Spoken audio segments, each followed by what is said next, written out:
But I think the development of full artificial intelligence will spell the end of the human race. It's a flying object, and we don't know what it is. I would hope somebody is checking it out. With the rockets or whatever, but incredibly fast, opposite direction. They were too fast to be an airplane. I'm glad the Pentagon is looking at this, because if it poses a threat, I want them on top of it. Well, the craft generates its own gravitational field. You said there's lights in the sky? The internet has become the command center for criminals and terrorists. 911, what's your emergency? I need help, please help! Aliens won't let it happen. You know, that's what we're instructed to say. Roswell, Area 51. Alien kept deep under the ground. 1, 0, 1, 1, 0, 1,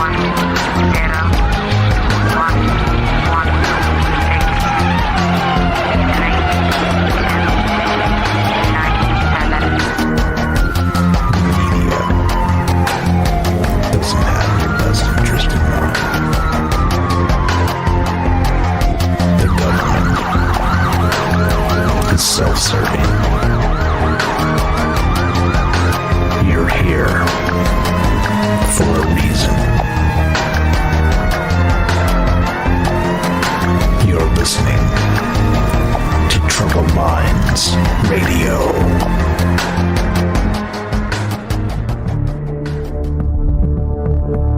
Broadcasting live from a secret bunker just off the extraterrestrial highway.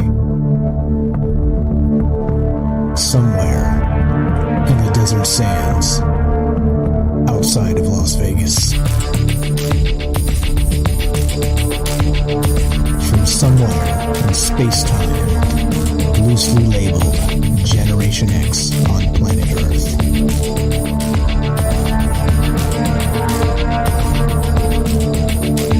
And asking questions of you in earnest into the digital darkness. Good evening and welcome to Troubled Minds Radio. I'm your host, Michael Strange, and hello to all of you who may also have troubled minds. What's going on, guys? It is Tuesday night, which is one of the nights we get together and talk about all the things we're not allowed to talk about. We do it Monday, Tuesday, Wednesday, Thursday at 7 p.m. Pacific. What are those things, you may wonder? It's far too much, so I'm going to have to sum up. Aliens, conspiracy, the paranormal, the government, academia, the 24-hour news cycle, propaganda, and the general feeling that we live in the upside down. As always, we're doing this live to include you because, well, of course, it's not a conversation without more than one party. If it's just one party, well, it's a party nonetheless. It is a party, but it's just a party of one. And a party of one sometimes may as well be a party of none. So love to include you in the conversation tonight if you guys want to be part of it. 702-957-1037. That's 702-957-1037. We'll put you on the show. It's as easy as that. Tonight we're talking about this idea, right? This idea. I came across an article today, and it was intriguing. It was one of those ones that was like, this is an interesting thought, and that's what I'm all about, right? I'm all about interesting thoughts. News cycles, interesting thoughts, kind of dreaming, daydreaming, right? Dreaming as the day goes by, wondering, well, what the future may bring. Okay, now, as usual, right, a little too much dreaming is also bad, right? Everything comes in, let's say, moderation, right? A little too much daydreaming means that you're worrying about tomorrow. There is today. Today's important because today's the day we have. Today's the time we have. So I'm digressing here a little bit, but I just had a conversation with a new friend who's been calling into the show recently. What's up? Shout out to Matt in Colorado. He shared his book with us last night and gave us the coupon code and all the rest of that, which was very kind of him. And he sent me some messages today and was admiring of just the idea that we get together and sort of daydream. And he loves it. He thinks that it's a fantastic way to do this, and it is one of those things. It is a good thing to get together and sort of think of the future. But like I said, in that term of daydreams and sort of looking at what tomorrow may bring, don't forget that today is the most important thing, because today is where we take action. Today is the day where we formulate the communications that will shape tomorrow, right? So time is a funny thing. We're not talking about time travel or time itself tonight, but I just a little introspection and reflection on a lot of the things we do talk about, right? Robert says, speaking of which, I may not be commenting much in the chat tonight over on Rockfin. That massacre in Texas tonight has stunned my soul so deeply I can barely think. And as you can tell, things are, let's say, we're not talking about that tonight either. Everybody else is, and I actually have an aversion, by the way, regarding that type of stuff. It makes me sick that everybody runs to politicize this tragedy, right? Like stamping on the graves of children and using it as a political, let's say, football. It's always been disgusting to me. It will always be disgusting to me. And tragedy is tragedy, and that's that. And that's really all I'll say about that. But politicizing this and trying to call for gun control or this, that, or the other thing, to me is disgusting, and I just don't like it. I don't like that thought. I don't like the idea. And there we go. Vicky says he needs to join us in the after party. I agree, and maybe he will, because he did join the Discord, and that's where I was chatting with him a little bit today. So there you go. Maybe we'll have a Matt in Colorado sighting. Shout out to you, buddy.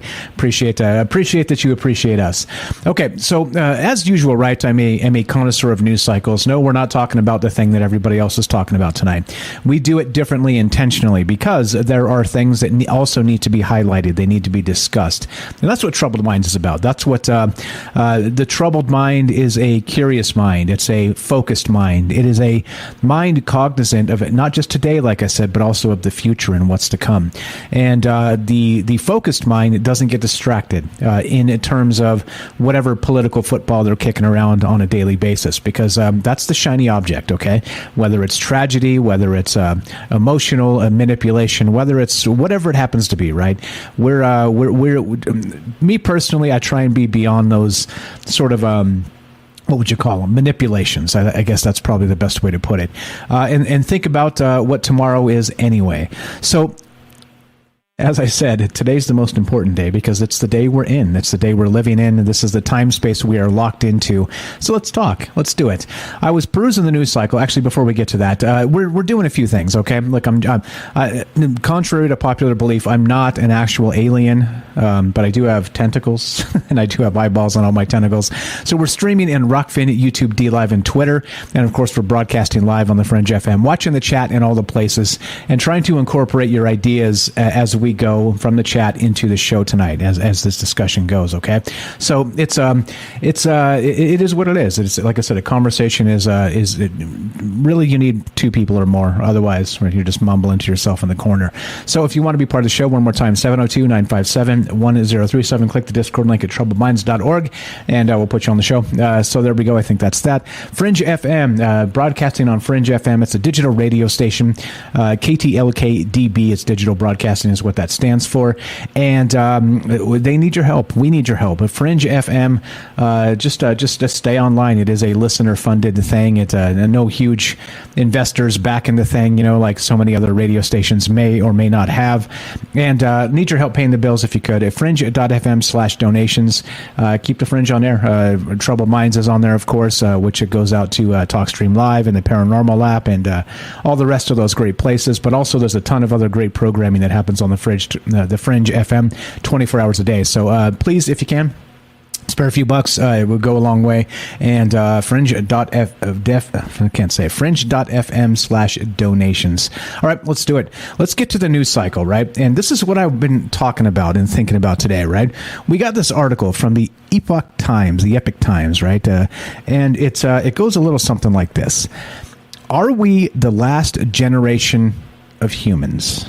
I thought that was fantastic. I thought it was a great idea. Just that in and of itself, there's so many things that kind of lead us into not just, what tomorrow brings. Like I said, don't forget tomorrow's important, but today is a present, just like Vicky says in the chat. What's up, Vicky, over there in Rockfin? Today is a present, and let's be grateful we're here today. Don't ever forget that.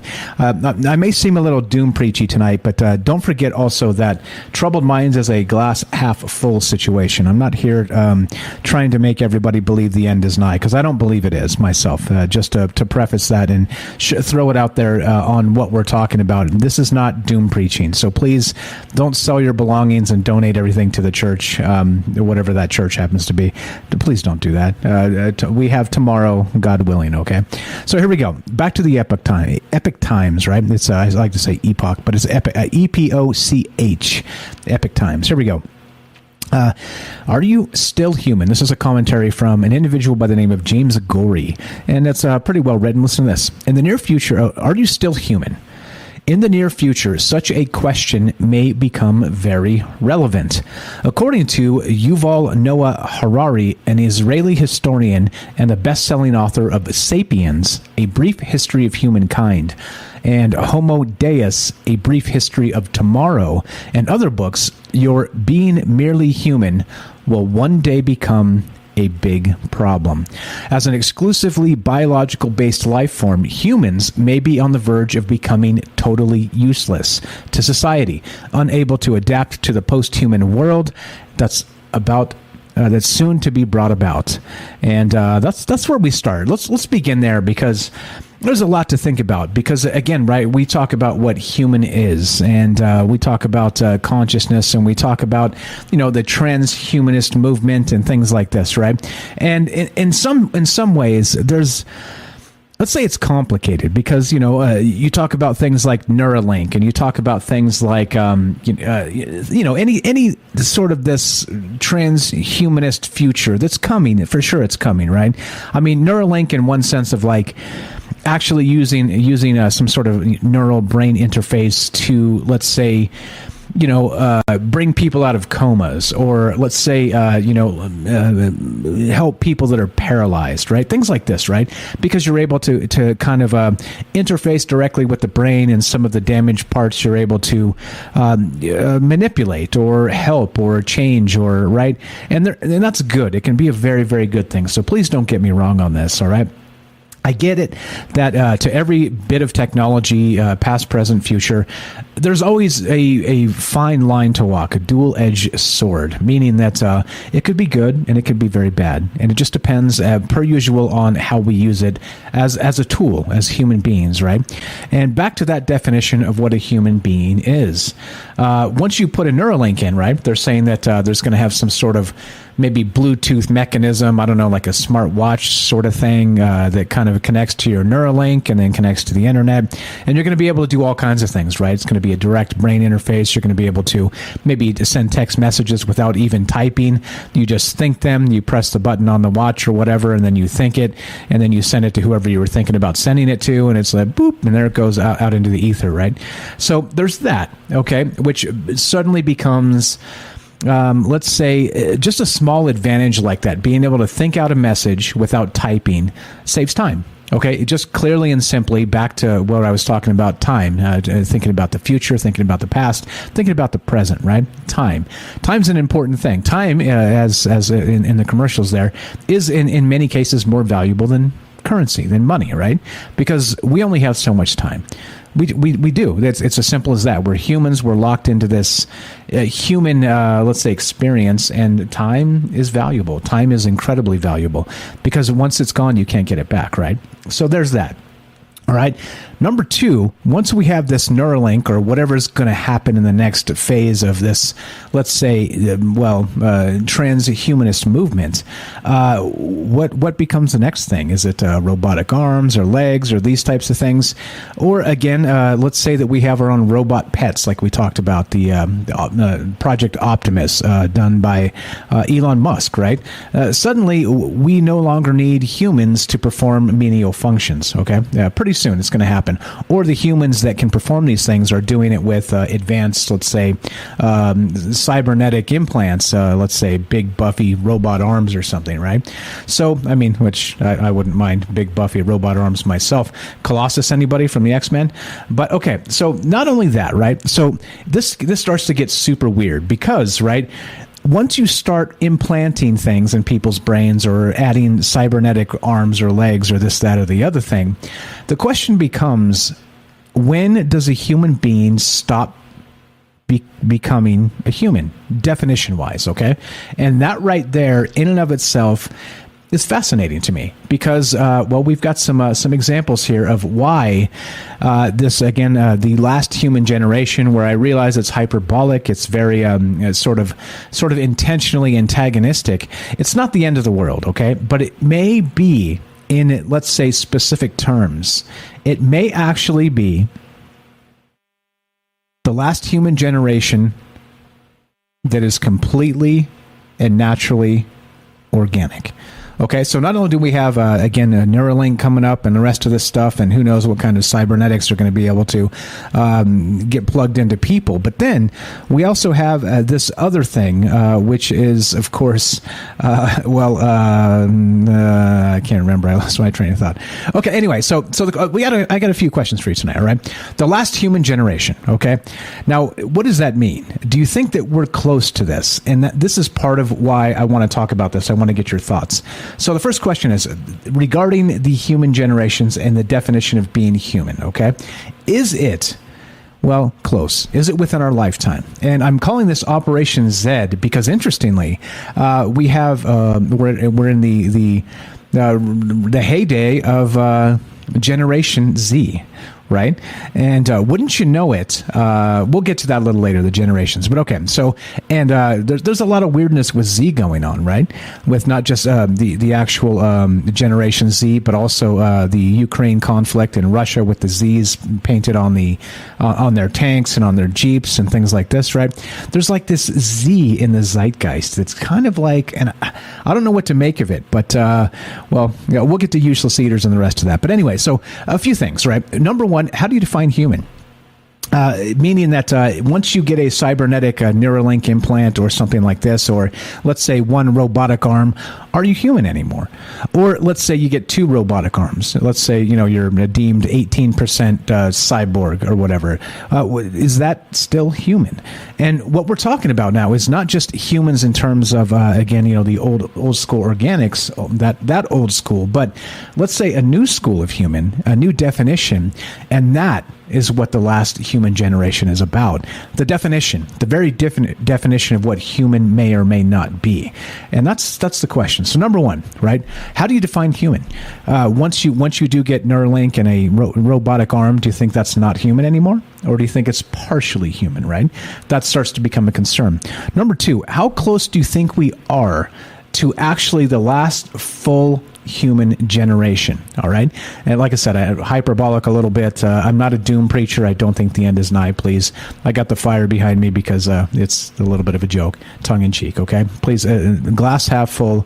I think we need to talk about this and think about these things before they become something. And that's what Troubled Minds is all about. Okay. So there's the definitions. Number two, how close are we to the last human generation, right?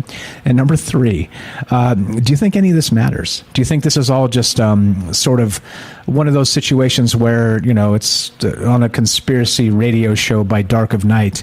It's mildly compelling, but it doesn't matter in the long run because maybe this is a natural evolution of things.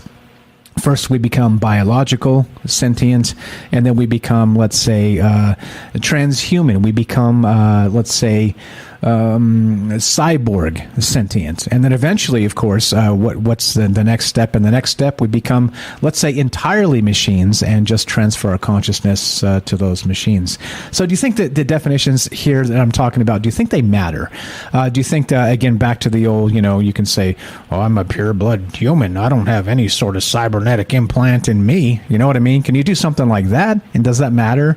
Or are you just being like a get off my lawn sort of situation situation, right? And I don't know. So I don't have the answers there, and that's why I was hoping you guys could help me with that.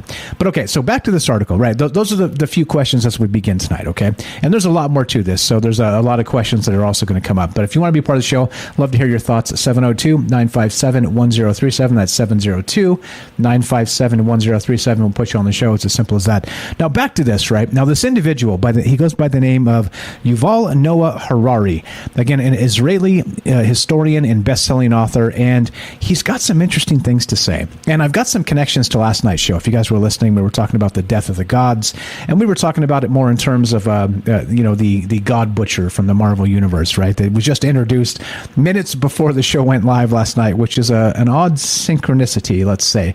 But I think there's an interesting part that sort of lends from last night's show to tonight, because we're talking about, let's say, killing God, just like we were last night. We were talking about killing gods and the actual, can gods die? How do you define a god? The rest of this stuff. But what about God in terms of, let's say, modern thought? Okay, what about the Creator and the rest of this?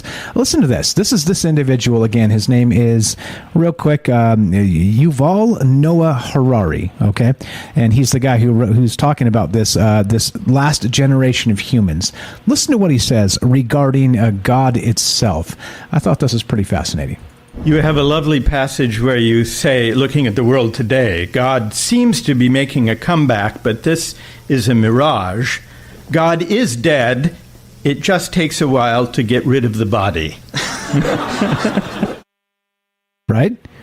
So, God may be making a comeback, but that's a mirage. God is actually dead. However, it takes a while to get rid of the body. Okay. Now, I call myself blasphemous when I say things like this, but what in the world? Okay, right? So I thought it was interesting that I kind of found this article earlier, maybe this afternoon, like maybe 2:30, 3 o'clock. I was like, yeah, this is cool. We'll talk about this tonight. But then I started digging into what this guy was actually talking about and saying. And wouldn't you know it, he was talking about killing God. I was like, what? Like, how does this peripheral thing that like is sort of not really at all what we talked about yesterday, literally almost synced with exactly what we talked about yesterday without me even knowing it, right? I decided we're doing this. I get into it. I start listening to what this guy says, his ideas about the future and transhumanism and the last human generation. And wouldn't you know it, he's got a quote about killing God. One more time. Let's listen to that. It's super short, but what in the world, right? We did this show last night about can gods die? Now listen to what he had to say about it regarding the last human generation and, of course, the future. You have a lovely passage where you say, looking at the world today, God seems to be making a comeback, but this is a mirage. God is dead. It just takes a while to get rid of the body. Right? And the audience laughs and he chuckles. It's so funny and so cute and so cheeky. God is already dead. Oh, it's so fun. Is that funny? I mean, I don't know. Look, again, like I said, I hate to be the doom preacher, the get off my lawn guy, but I don't know. You know, I'm not particularly religious. I've said this a lot. I'm agnostic in many, many, many ways because I think life is complicated. I think life itself and the human condition is extremely complicated. Consciousness, all the rest of that. But I don't know. To me, my definition of what this God-like thing he's talking about, God is dead. To me, God is nature. God is Gaia. God is Mother Earth. God is the natural process, right? And so to me, when you say something like that and the audience giggles and, you know, I get it, you know, the flying spaghetti monster and there's like the whole, you know, non-religious contingent. And I get that. All right. I get it. Fine. But also, by the way, if we're talking about killing, let's say the natural order itself, I hate to get off my lawn, but I kind of take offense to that. It's like, wait, so at some point we replace the notion of God and the natural order with exactly what? And that's what we're going to get to tonight. That's what's on my mind. If you want to be part of the show, I'd love to hear your thoughts on this. It's a complicated one, right? Like I said, a little hyperbolic, the last human generation and all the rest of this. It's not like you think, okay? Like I said, if you guys are just knowing me or meeting me for the first time, my name's Mike. I'm not a doom preacher. This is not a religion. I like to talk about interesting things, and this, to me, is incredibly interesting. And that's why we do this, to include you, of course. Love to hear your thoughts. What do you think about actually killing off the natural order in the name of science? How does that make you feel? Right? Those other questions. What about this Operation Z? We're going to get to that.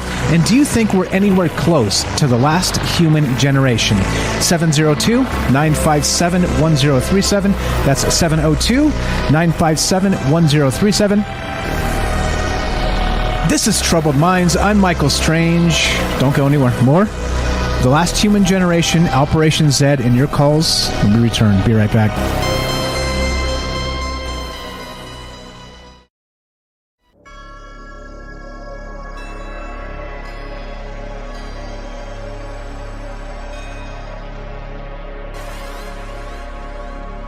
Welcome back to Troubled Minds. I'm your host, Michael Strange, and we are streaming on Rockfin, YouTube, D-Live, and Twitter, and we are broadcasting live on the Fringe FM. Tonight, we're taking your calls as we discuss the idea of the last human generation. And it's not as dark as it seems. It's more of a question of how do we define humanity?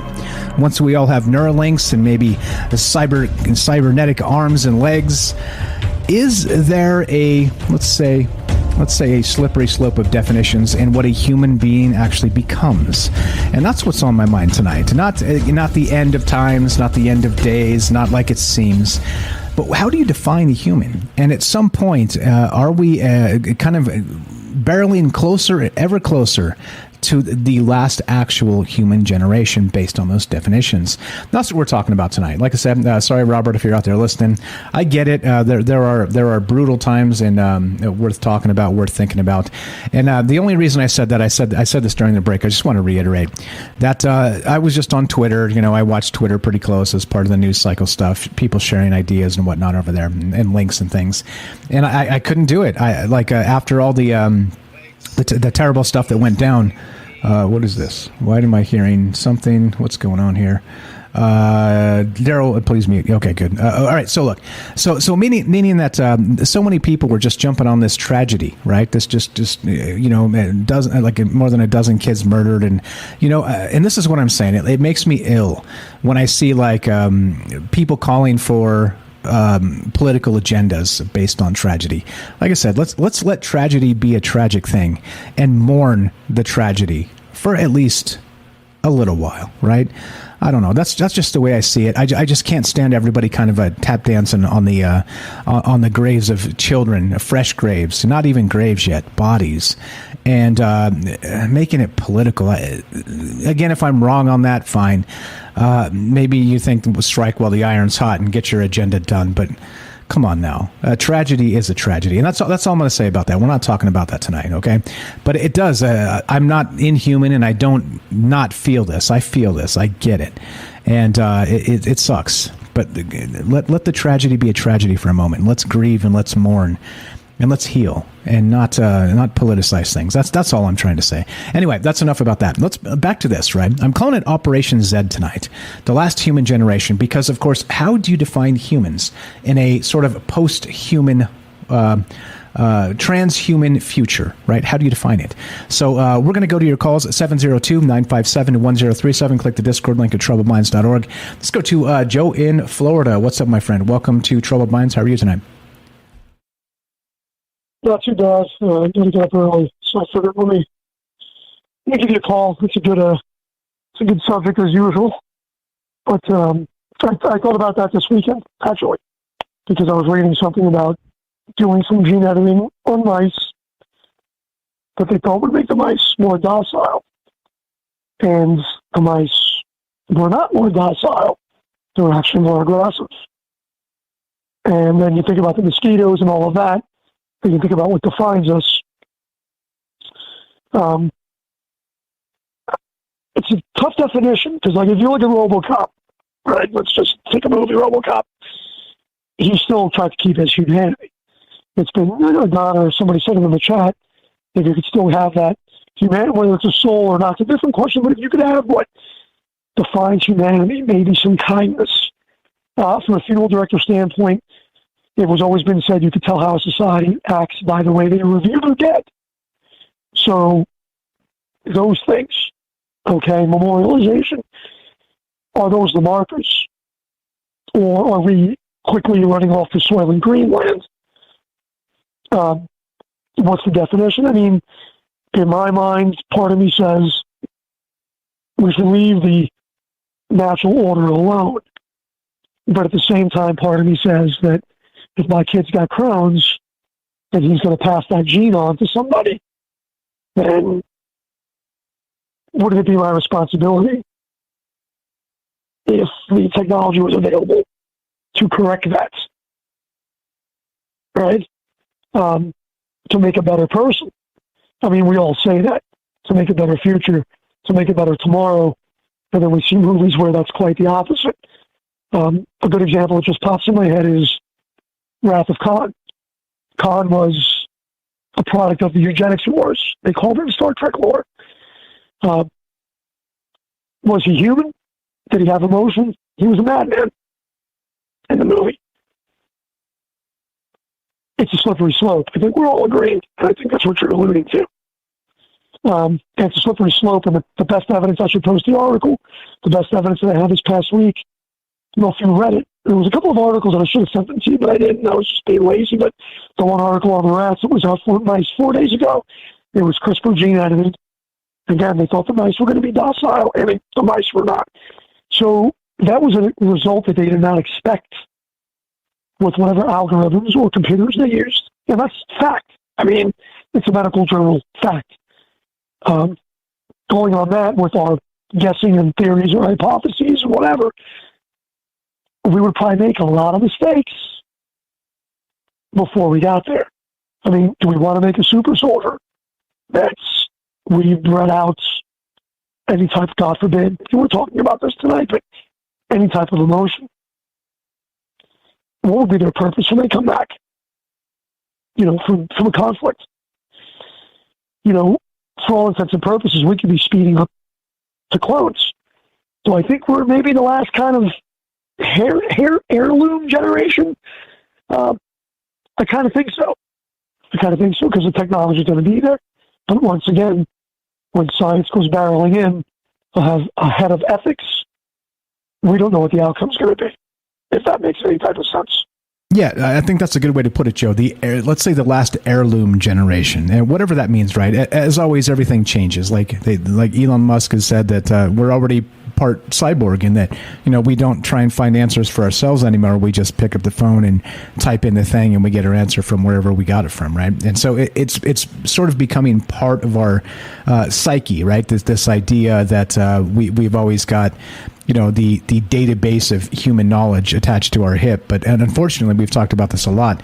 That it's tainted because it's politicized, and just all it's obfuscated a lot of the actual relevant facts, and they're trying to pretty much 1984 retcon history, and it's just come on now. I mean, at some point this, it is a dangerous thing. And interesting you brought that up. I did read that article about the mice, right, where they had introduced some sort of CRISPR thing where they tried to make them more docile. And the opposite happened. Literally, they became combative and angry and fighting with each other. And this is part of the whole problem, right? Is that humans, as terrible as we can be as humanity, we can also be incredibly generous and lovely individuals, and all the rest of that as well. It does go both ways. And so by trying to fix humanity with technology, you see where there's problems with technology, okay? There's problems. Everything's an alpha test until it's a beta test, and everything's a beta test until it goes live. And then once it goes live, right, there's still bugs to squash regarding technology. Look at any major video game rollout. That's just the way this goes. But if we're talking about improving people and the human persona, the human, let's say, meat suit with technology, it could be dangerous, can't it?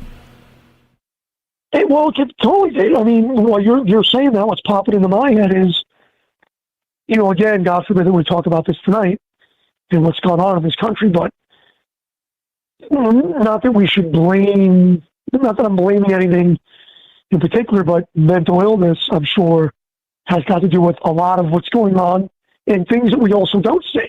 Whether we could talk about pedophilia and things like that, trying to fix a human. I mean, most of us, I would have to say, operate normally day to day. We go to our jobs, we listen to this show. None of us gets up tomorrow morning and goes out banging on a drum like a cult and saying, here's some baby juice and UFOs are definite. I don't do that. I might tell some people about the show and here and there and say, hey, we discussed this and we discussed that. But I think, I guess what I'm looking for is, if you were going to go down this experiment, we've already been doing this experiment, let's put it that way. We've been doing this with medications, with mental illness. We don't cover mental illness nowadays. So if you're going to use a test subject, I would probably see if I could use, it may sound terrible, but a mental patient. I mean, we've tried electroshock therapy. We know we've tried all these things. In ancient times, they tried to, I forget what they call it, but take part of the brain out. Okay? Where people don't have any emotion. But we know that people are born looking quite normal, and they might have a chemical disruption. Or they just were brought up in a bad, in a bad upbringing. So many factors. How do you sift that out? How do you identify that? Then the other thing is if we can make a better person, then do we do that for everybody? And that gets into, one class of people, again, genetically modified, maybe not pure, but maybe with all the technology, whatever you want to say is pure. I don't think there's any purity anymore. But they would have all the technology and they'd be able to get an arm rebuilt, all of those things, versus the rest of us that have to live here with, crappy prosthetics, for lack of a better term. Going all over the board, these experiments are going to take place anyway. And while in the United States, it might be under a microscope of how ethical can we be, you could bet your butt in other countries like China, maybe they're experimenting on Uyghurs. Germans experimented on, on Jewish people. The Aryan race was a whole thought of some kind of genetically pure race. So the definition, I think, the definition in itself could take many different ideas. The fact remains is, where does humanity go from here? Does it go with, hey, we have nanotechnology that if we're sick, nanobots can go take care of cancers. They're coming out with a viral thing for that. They could take care of some cancers. Would that make us a better? Would that make us? I mean, if we could have something that we wouldn't die from, why wouldn't we cure it? That would be excellent. But like anything else, I guess it would be open to abuse, or it would be open to a tiered system. It would be us versus them. At the base is what I'm saying. At the basis, you're going to have people that are going to protest this. And then you're going to have people that are going to be like, hey, attach the cell phone to my head and put the chip in my wrist. Yeah, agreed. It's complicated, and I think that's per usual. Everything is, and that's why I think it's worthy of a discussion, right? Kind of kicking it out there for just regular people like us. We're not elites or the predator class, as some call them, or we're not in charge of anything here. We're in charge of just our reality, and that's that. And unfortunately, there are folks out there that are manipulating that against us, and it's unfortunate. But if we're not talking about it, who's talking about it? Joe, you're in the right place. You've been here an awful long time with us, and I appreciate you very much. What else you got for us, my man? Really, that's it. I gotta get up early, and I'm enjoying my time off, and I had to do a funeral today for my mom's cockatiel passed away, and I'm like, man, I'm supposed to be off of work, and I had to dig a hole in the backyard, and I think she's had that bird for like 30 years, but I did have a synchronicity. If I can give you the last moment of a synchronicity, sure. It just keeps continuing. I have to write all the notes down, but anyway, my sister-in-law had a mail her cremated remains to Hawaii. She was in an urn. We put her in a nice steel urn. It's called a going home urn. It's got doves on the urn. It's a popular urn. So I tell my wife, I go, I'm not mailing this because of the weight. So I take out the cremated remains in my house when it was around. because I'm kind of a trained professional and I can do that type of stuff. But anyway, I take out the cremated remains, I box them up, and I'm taking a shower. I'm trying to get out of the house because I got a list of things to do because now I'm off for like a month. Yeah, my mom lives with us, and I come out of the shower and get ready to go out the door, and I'm always waiting for the piano to fall. Okay? Something always happens, whatever. I come outside. My mom's sitting there. I'm like, what is it now? And she's like, the bird just passed away. So I'm like, son of a biscuit, you know? So come to figure out, I don't want to leave an empty urn in my house because that's not what you do. A used empty urn. I want to get rid of it. So I looked at my mom and I'm like, let's put the bird in the urn. Lo and behold, there's birds on the urn. So literally, like, I put the bird in a bird urn, and we all just kind of found it a little bit weird because that urn's been sitting in my closet for about a year. You know, since the beginning of COVID, I think 2020 she passed away.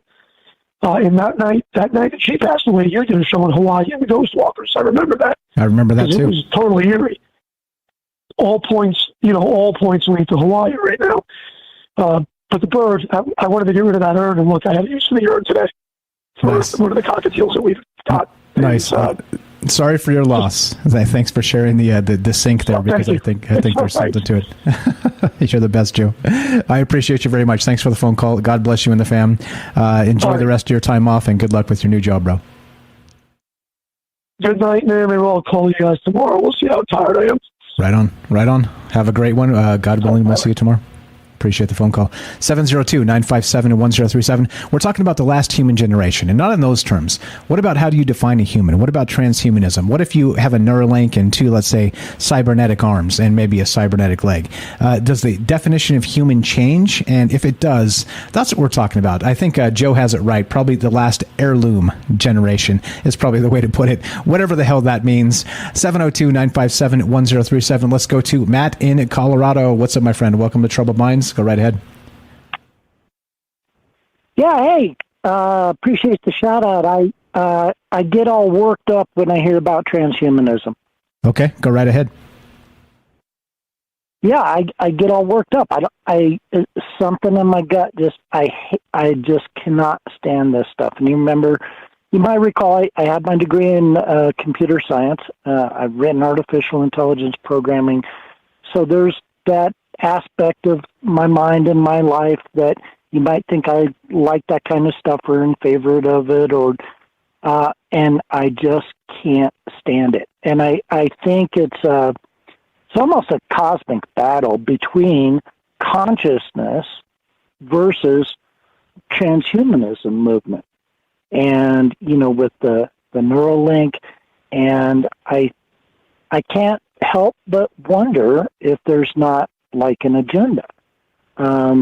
Like in terms of the people that are in favor of that, either they know that what we really are consciousness and free-thinking individuals, and whether you want to say spirits or souls or we have free will and free choice, either they know that and they want to squash that. They want to shut that down. So what better way than to put a chip in the back of your head and feed you the programming and make you more dependent upon the, like you were saying about Google everything and everything's in the computers. And here's the answers to your questions. We'll give them to you. You don't have to think for yourself. You're not an individual anymore.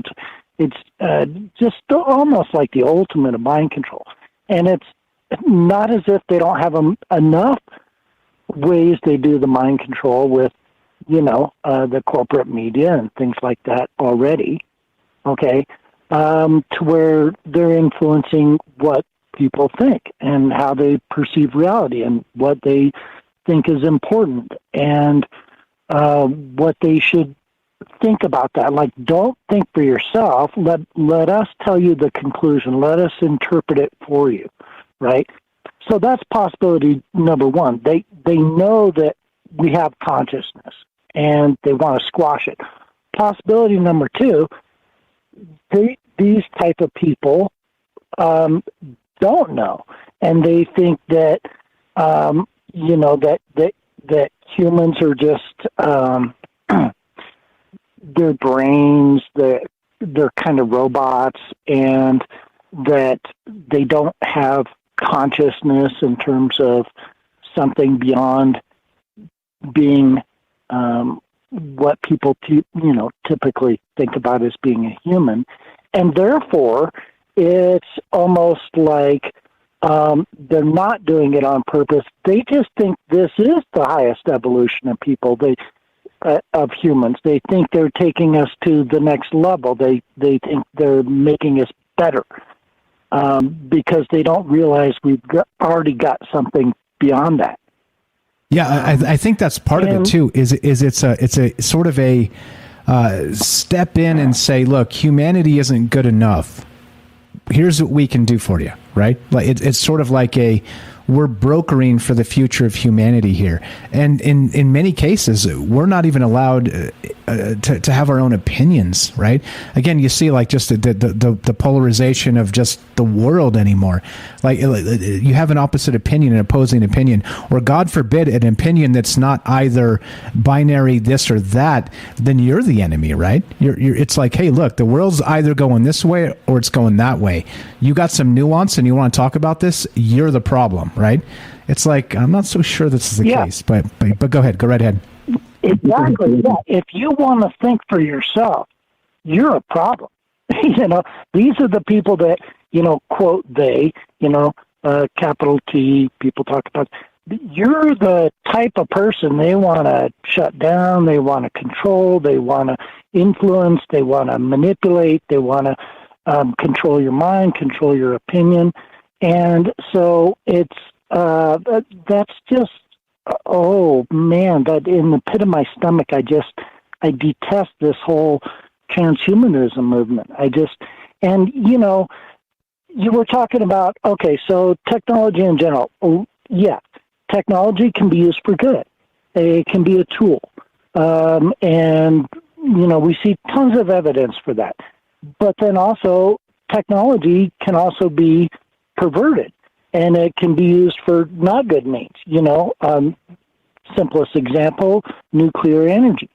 And so, splitting the atom. So we can make a nuclear power plant and, jury's out on whether that's good or not. But you can also build, a nuclear bomb and blow up Hiroshima and Nagasaki. So, how many times in history have scientists discovered something and everybody's like, oh, this is great. We got this technology. We got this new science. And then they do some really twisted, perverted, borderline evil stuff with it. And it's like, that's kind of inevitably where this stuff always goes. The last talker, the last caller was talking about, okay, that might be well and good if we did this stuff, here in the United States and we had, some kind of good intents and uses for it, for health reasons, mental illness, etc. But hey, in China, they're going to use it for mind control, and get you to believe in the state and etc. So that's that. I think you used the term slippery slope. So, once they start developing this technology, implementing this technology, then the proverbial genie's out of the bottle. And where does it lead? And my answer to that question, where does it lead, is nowhere good. Yeah, nowhere good. Yeah, being that the first development of any technology is that they weaponize it, and then once they weaponize it, then they start thinking about how we could use this for the good of humanity. Right? It's like, because of course you have to stay ahead of that game, because it's an arms race. Again, of not just technology but knowledge and all the rest.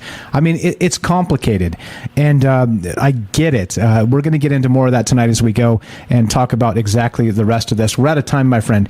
Matt in Colorado. I appreciate you so much. Thanks for being part of this community now. Thanks for all the amazing calls. If you got more, call me back in the third hour. Okay, that's what the third hour is for. I appreciate you. Thanks for your take on that, and always a pleasure, my friend.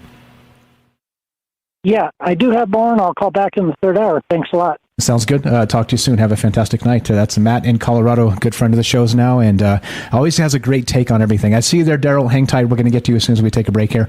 But we're still talking about this. What the idea of the last generation, the last human generation, and as Joe put it, I think he put it in a very great way, the last heirloom human generation, whatever that means, right? How do we define these things? Is it worthy of discussion? I think it is, and that's why we're here doing it. If you want to be part of this, 702-957-1037. That's 702-957-1037. This is Troubled Minds. I'm Michael Strange. Don't go anywhere. More Operation Z, the last human generation, and your calls when we return. Be right back.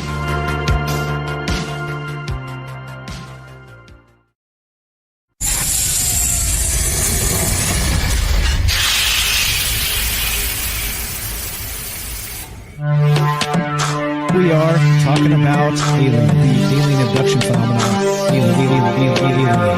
The aliens are looking through your eyes and they're accessing your optic nerve. I'm doing that.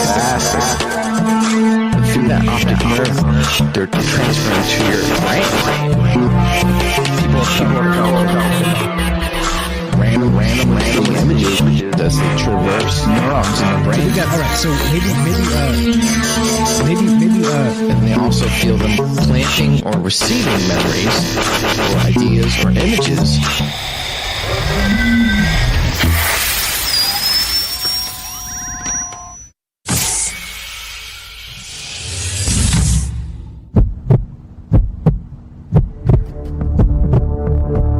Broadcasting live from a secret bunker just off the extraterrestrial highway.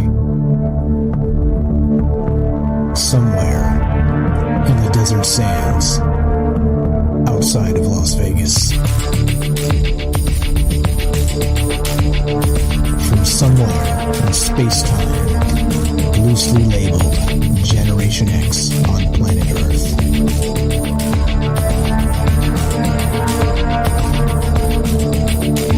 And asking questions of you in earnest into the digital darkness. Good evening and welcome to Troubled Minds Radio. I'm your host, Michael Strange, and hello to all of you who may also have troubled minds. What's going on, guys? It's Tuesday night, one of the nights we get together and talk about all the things we're not allowed to talk about. You know what those things are. We do it Monday, Tuesday, Wednesday, Thursday at 7 p.m. Pacific. What are those things? Aliens, conspiracy, the paranormal, the government, academia, the 24-hour news cycle, propaganda, and the general feeling that we live in the upside down. Tonight, we're discussing this idea of, you got it, the last human generation. Not in a hyperbolic way, of course, that's what it sounds like, but how about a transhumanistic way?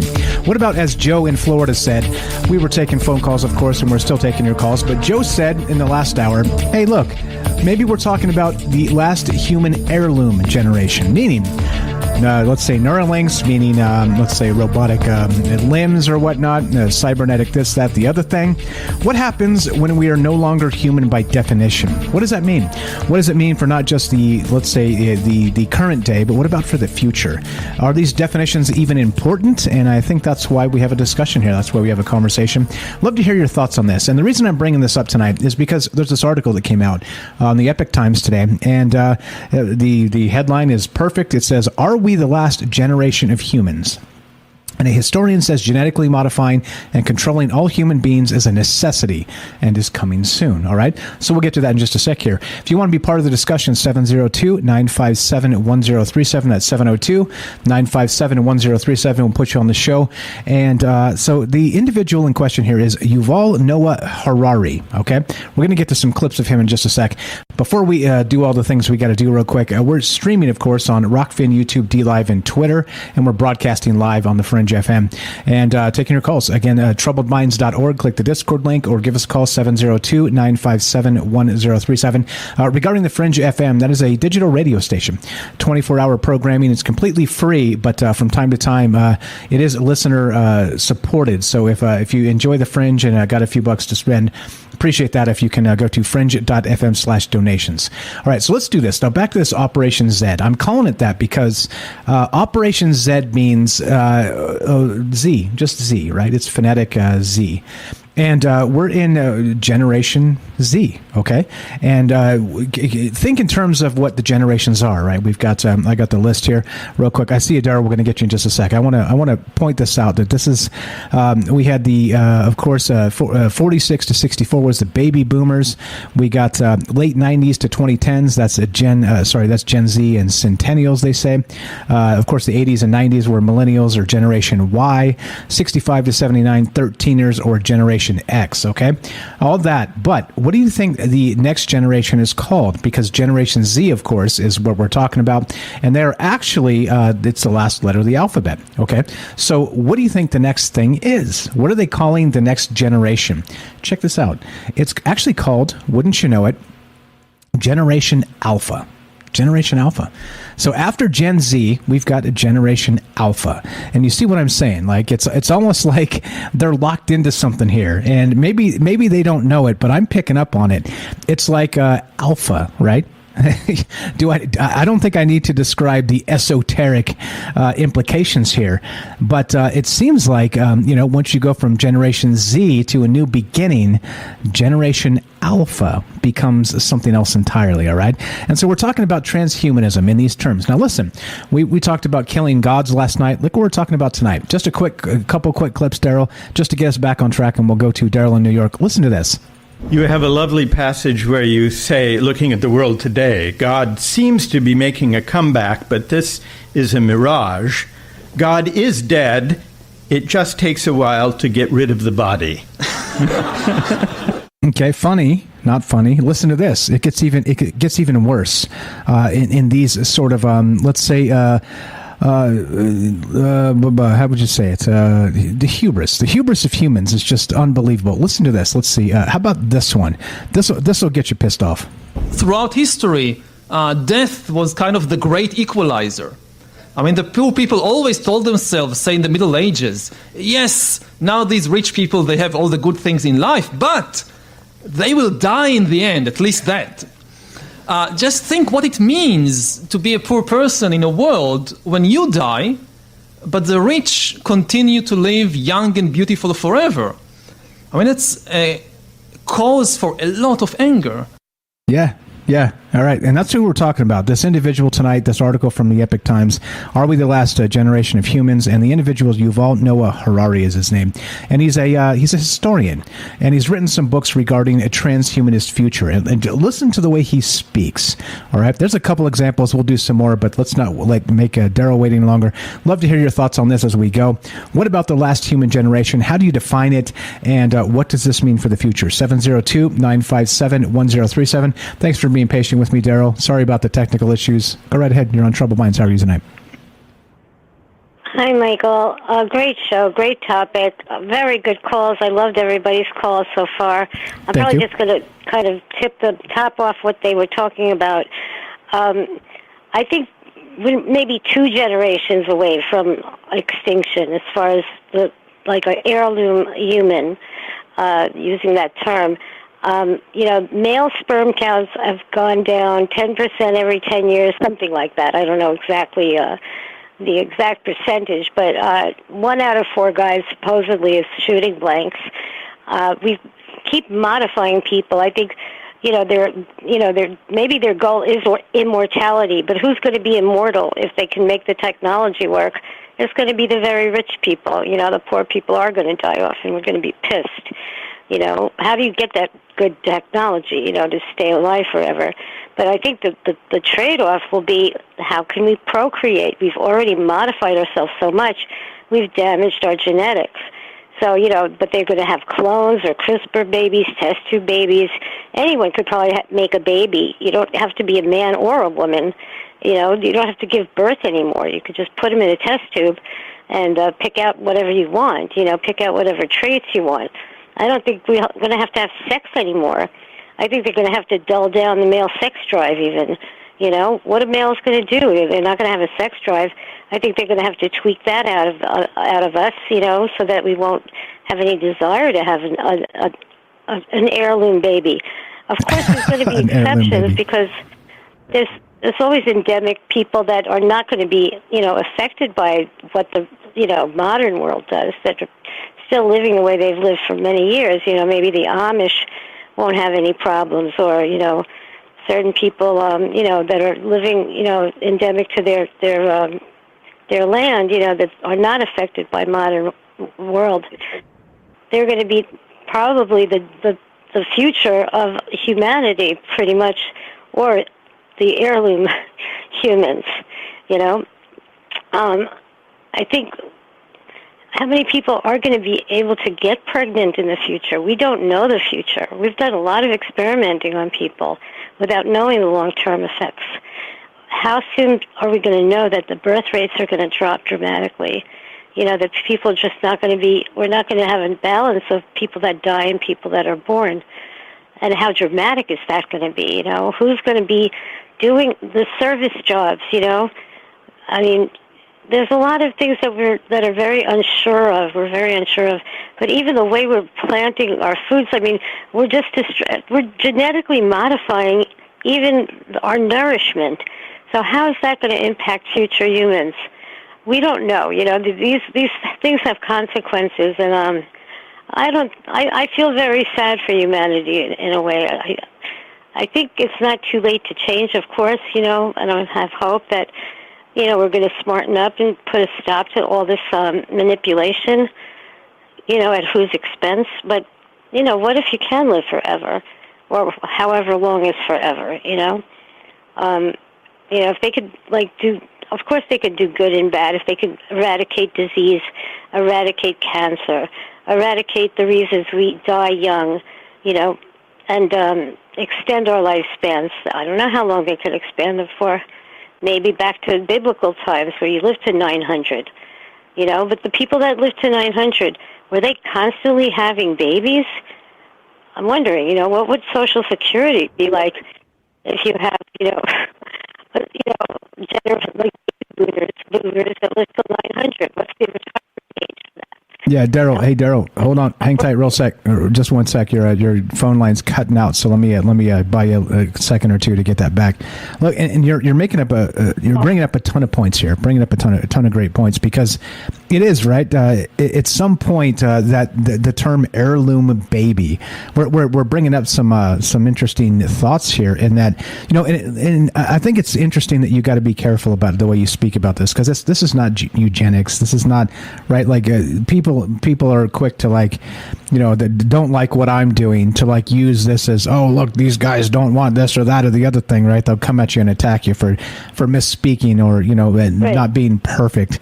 But I mean, I think it's not about that at all. It's not about pure bloodedness or anything. We're talking about literally, let's say, taking the human condition and let's say making it mechanical, right? The human condition is not mechanical. It's not. It never has been. It never will be. But, well, maybe it will be. And that's what we're talking about. That's all this is. And at what point, right, do the definitions change? Is there going to be such thing as an heirloom baby? Is there not? I mean, there's a lot here. Again, what about a CRISPR baby, like you described, putting them in test tubes and whatnot, and growing them in artificial wombs and these things? Pretty soon, right? Like you said, you were going to pick the color of the eyes and the hair and the skin and how tall they are and this, that, right? They got super big feet and they got super big and right? It's like, come on now, like that's not human. That's not human anymore. It's not human. And so at some point, it becomes something, let's say, grotesque. Like there's a grotesque thought about this, of the future of what humans may become. And you can say, all the thoughts of how this comes and goes, and evolution and all the rest of this, and it's why we're imperfect. But it's also why it's what makes us beautiful, because we're different. We're different in good ways as well as bad ways, right? It's kind of a mixed bag. But once you sort of trim all that stuff out with science, well, we have a whole different space, don't we? Well, yeah, and what if there's like a Kmart version? You got to get the baby CRISPR baby A or CRISPR baby B. I mean, you're gonna have to pick your choice. You have choice A, B, and C, and they're going to be pretty much identical. They're going to be made the same way. They're going to be like this choice. We've edited out this, but you can't. You can't add your own personality. I'm sorry, that's an additional fee. or, that's only for these kind of people, or that's only for this much money. So we can only afford to get the Kmart special, So we're going to have the baby that the next door neighbor has, and we all have the same baby. Now we have the same child. Okay, they're brilliant, they're smart, they're gorgeous, but they're all the same. Maybe there's like a generic model, Suddenly you're all going to be driving the same car. You're going to have the same kids. And there's going to be no surprises, They're going to be predictable. They're not going to be original. They're not even going to be necessarily creative or donate anything brilliant to humanity, because they're just not. They're not heirloom. Right? Yeah. They're artificial. They're going to be too artificial. They're going to something's going to get edited out. Something genetic. The wonder of it all. But even people's wonder. They're not even going to have any wonder left. What? They're going to sacrifice one thing for another. And what if they do live forever? Then what do? You're going to have a bunch of boring babies that are going to grow up to be boring adults that are going to live forever, that can't reproduce. Maybe that's a blessing or a curse. Who knows? I think we're not far away from. I heard somebody was looking to harvest some human genetics just to continue our race, because they're not sure that we're going to be able to organically anymore. So we have to hold on to some good sperm and good eggs just in case we run out of, organic people to make organic children and heirloom people, Yeah, they're actually doing that, by the way, as you know. Right? It's sort of like an old school Noah's Ark, right? They're actually doing it for extinct species. We know they're doing with seeds. They have like this seed bank of heirloom seeds. That's what they are, because once they've genetically modified all of the future, and let's say for some reason something goes bad with that, nature rejects it somehow, we've got this heirloom seed bank where we supposedly are going to be able to bring about the original, let's say, crops and whatnot, right, from the good old days. And so you got to know if they're kind of hedging their bets in those terms with a backup bank of not just, let's say, seeds, heirloom seeds. We're talking about like extinct species. They're like taking DNA from them, doing a DNA bank as they pass away, right? Freezing them and putting them in stasis until maybe we can bring it back. I mean, this tells you a lot about what's going on. It's everything is basically in flux. Everything is uncertain. The future is not written, and nobody really knows what's going to happen, right? Because if we did, we wouldn't need that stuff. Right. But we do need that stuff because we don't know. And if we keep meddling with Mother Nature and playing God, the hubris of humans will be our undoing. And like I said, as much as humans can be good and humans can be bad, it's a mixed bag. And like you said, creativity, the ability of us to be different is a strength.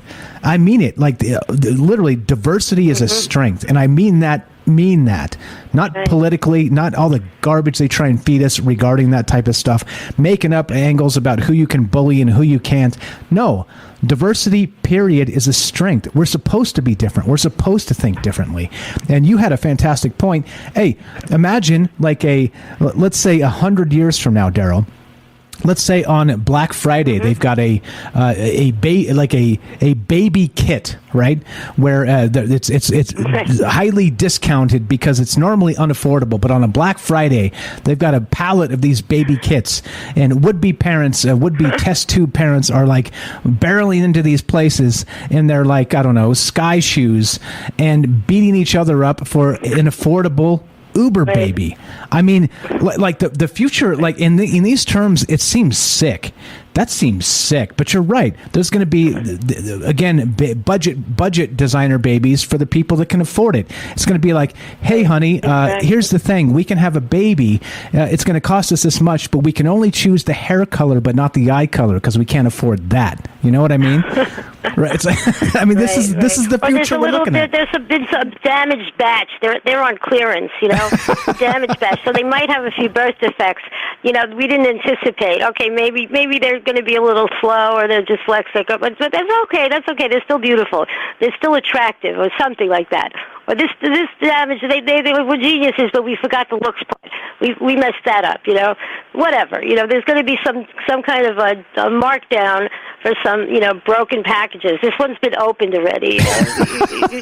We'll give it to you. We'll give you a break on it, Right. you're going to try to return it, and like, no, there's no returns. I'm sorry. So you got to see your customer service. The customer service department is going to be so busy, but there's going to be AI working it. So maybe you can't even get a human to help you because they don't give a shit because they're a robot. Right. Yeah, I don't know, and that's why, like I said, I love the way you put that. Like maybe that you get the discount, like a high-end baby because the pallet fell off the truck.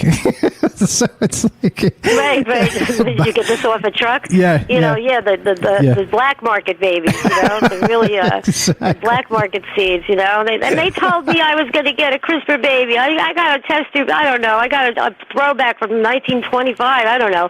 That was a great year for babies. Remember that year for babies? That was a great year for babies, but that was a bad year. You might get that bad year. It's potluck. Potluck sale. And then it's just to make, just to get rid of their inventory. We got too much inventory. We made too many this year. What were we thinking?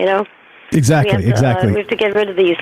Exactly. Fantastic stuff as always, Daryl. Black Friday. Yeah, exactly. The Black Friday sale, or like a clearance, right? We got to make room on the shelves type stuff. I mean, this is a future we're looking at if we're not careful, right? Because again, imagine just a competition wise. Okay, let's say regular babies are going to school and they're growing up, and I don't know, maybe they're in like some sort of Marshall super soldier program that's included in school. I don't know, right? I don't know what that future looks like, but yours, let's say you have an heirloom baby and you can't keep up, right? Your baby can't compete. Your baby is left behind in a world where everything is genetically modified. Everything is actually so imagine when they start creating these let's say CRISPR babies that are built predisposed for Neuralink to be actually set up biologically to sort of absorb themselves into the idea of a transhumanist future, right? Yeah, then an heirloom baby cannot compete. Then we can't. Normal people will not be able to compete. It's a sick thought. But that's why we're talking about this, because this is the dystopian future that if we allow it to pass, it will come to pass. And I think, like I said, I'm not a doom preacher. I don't think the end of the world is nigh. I don't actually think the last human generation is a thing yet. But I think we need to start talking about it and thinking about it, because in those terms, it is interesting for sure. Got a couple minutes left for you, Daryl. Go ahead. I'm just thinking, who's going to get bullied? Are the super babies going to bully the organic babies, the heirloom babies, or are the heirloom babies going to try to kick the CRISPR baby's ass, And who's going to win? Who's going to be the more aggressive one? We don't even know. What if they're super aggressive and obnoxious and they're always getting into fights in school? Yeah, they're brilliant, but they're really violent. Or who knows, You don't know what you're going to get, but someone's going to get bullied, that. And then, what if you bring home a CRISPR baby? Look what I found, Mom. Here's my new best friend, or here's my husband. You can't marry that. Like, there's going to be laws and stuff. There's going to be discrimination. We're going to have racism. It's going to be a different kind of racism now. Exactly. The perfect babies are the elite, and it's going to be very complicated and probably pretty ugly. Is there going to be, a different kind of politics for different kind of, humans? I don't know, the rights of, what about the, heirloom rights? They're going to be protesting on the streets of Washington, We want our rights back, Right, yeah, exactly. So it's funny we talk about robot rights, but what about heirloom human rights? Suddenly the world becomes complicated. You're the best, Daryl. I appreciate the phone call. Thanks for listening. Thanks for being patient with me. By the way, I muted Discord. That's why you couldn't hear. That was completely my fault. I apologize for that. Daryl here. Oh, no problem. Thank you for understanding. Daryl here, a good friend of mine, good friend of Troubled Minds. She's got a YouTube channel. She sings in English and French.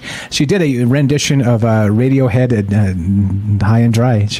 We got a recording of that. Come check it out. She does karaoke on the Troubled Minds Discord a couple times a week, and most importantly, she's a fantastic human being.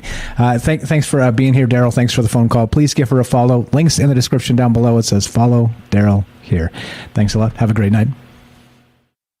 You too, Michael. Great show. Thank you. Appreciate it. 702-957-1037. That's 702-957-1037. We're talking about, that's right, we got into whatever an heirloom baby actually happens to be. What does this mean? How do you define humans in a transhuman world? And we may not be there yet, and it is hyperbolic to say, but what happens when we reach the last human generation? One more time, 702-957-1037. This is Troubled Minds. I'm Michael Strange. Don't go anywhere. More after the break. Be right back.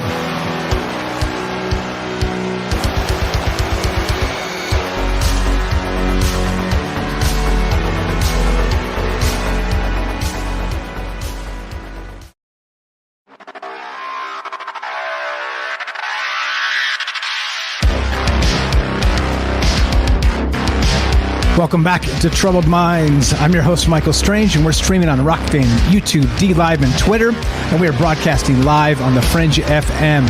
Tonight, we're taking your phone calls as we discuss this idea. Operation Z. I made that up, by the way. The last human generation. Not in terms of the end of the world, okay?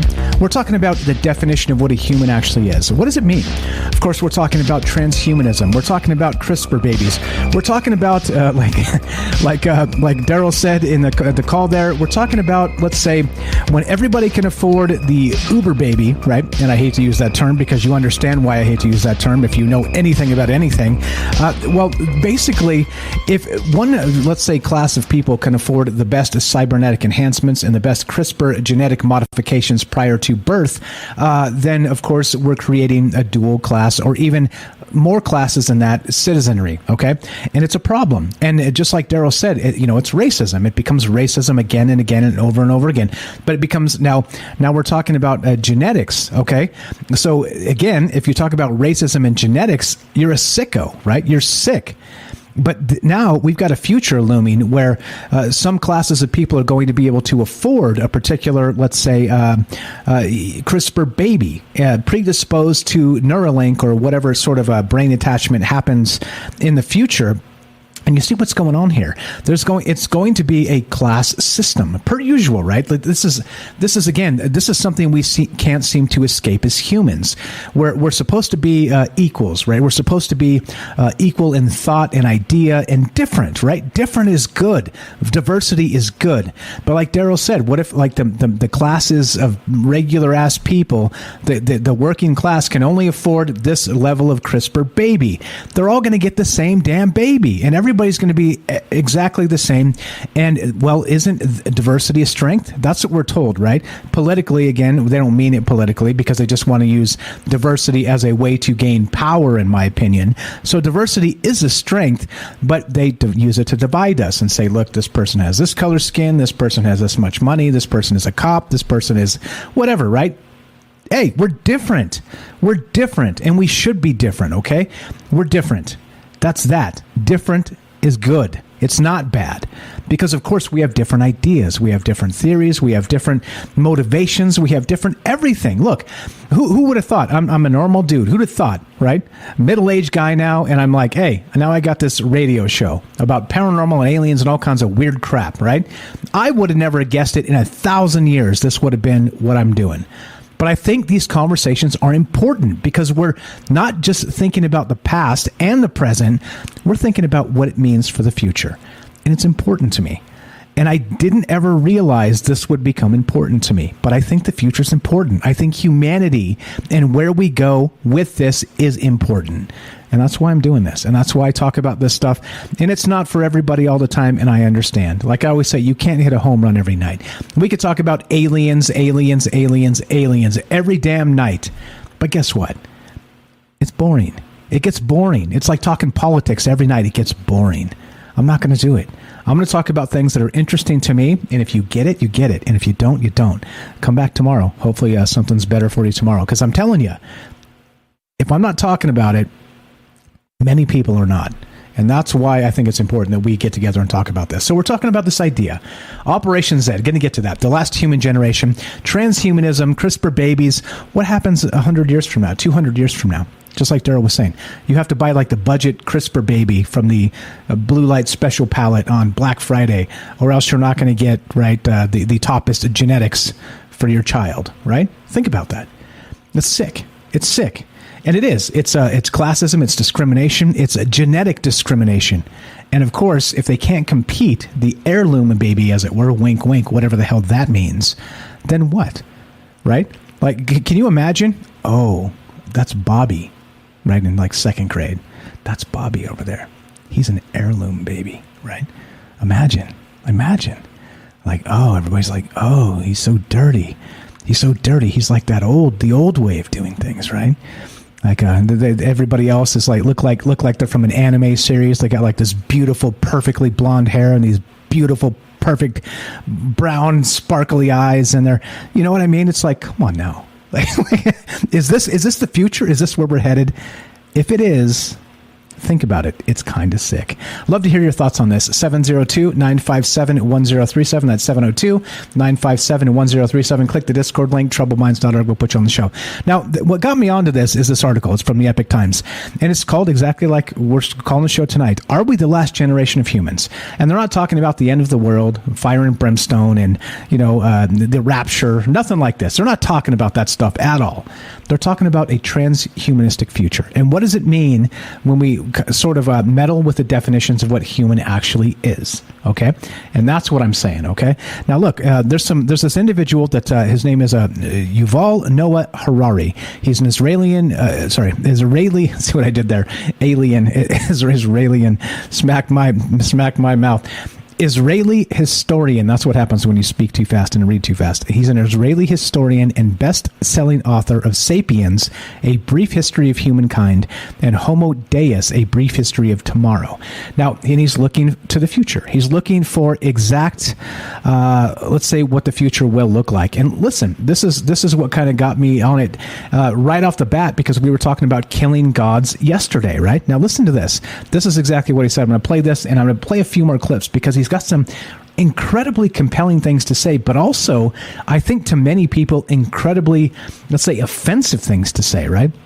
And I'm not one to be like, oh, I'm so offended. I'm not that guy, all right? I'm not that guy. Say what you think, and if it's ugly, sorry, that was your take, not mine, right? I'm not easily offended, okay? But listen to what this guy says, right? I'm saying some people may be offended. Listen to this. You have a lovely passage where you say, looking at the world today, God seems to be making a comeback, but this is a mirage. God is dead. It just takes a while to get rid of the body. Yeah, right? That's fine. This is fine.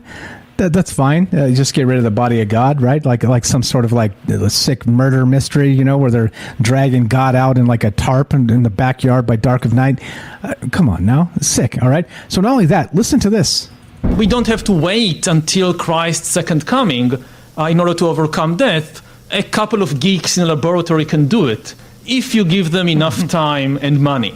There you go. Talking about living forever, right? A couple geeks in a laboratory can bring about immortality if you give them enough time and enough money, right? That's his take. You know what's even more sick? Let's add this to the rest.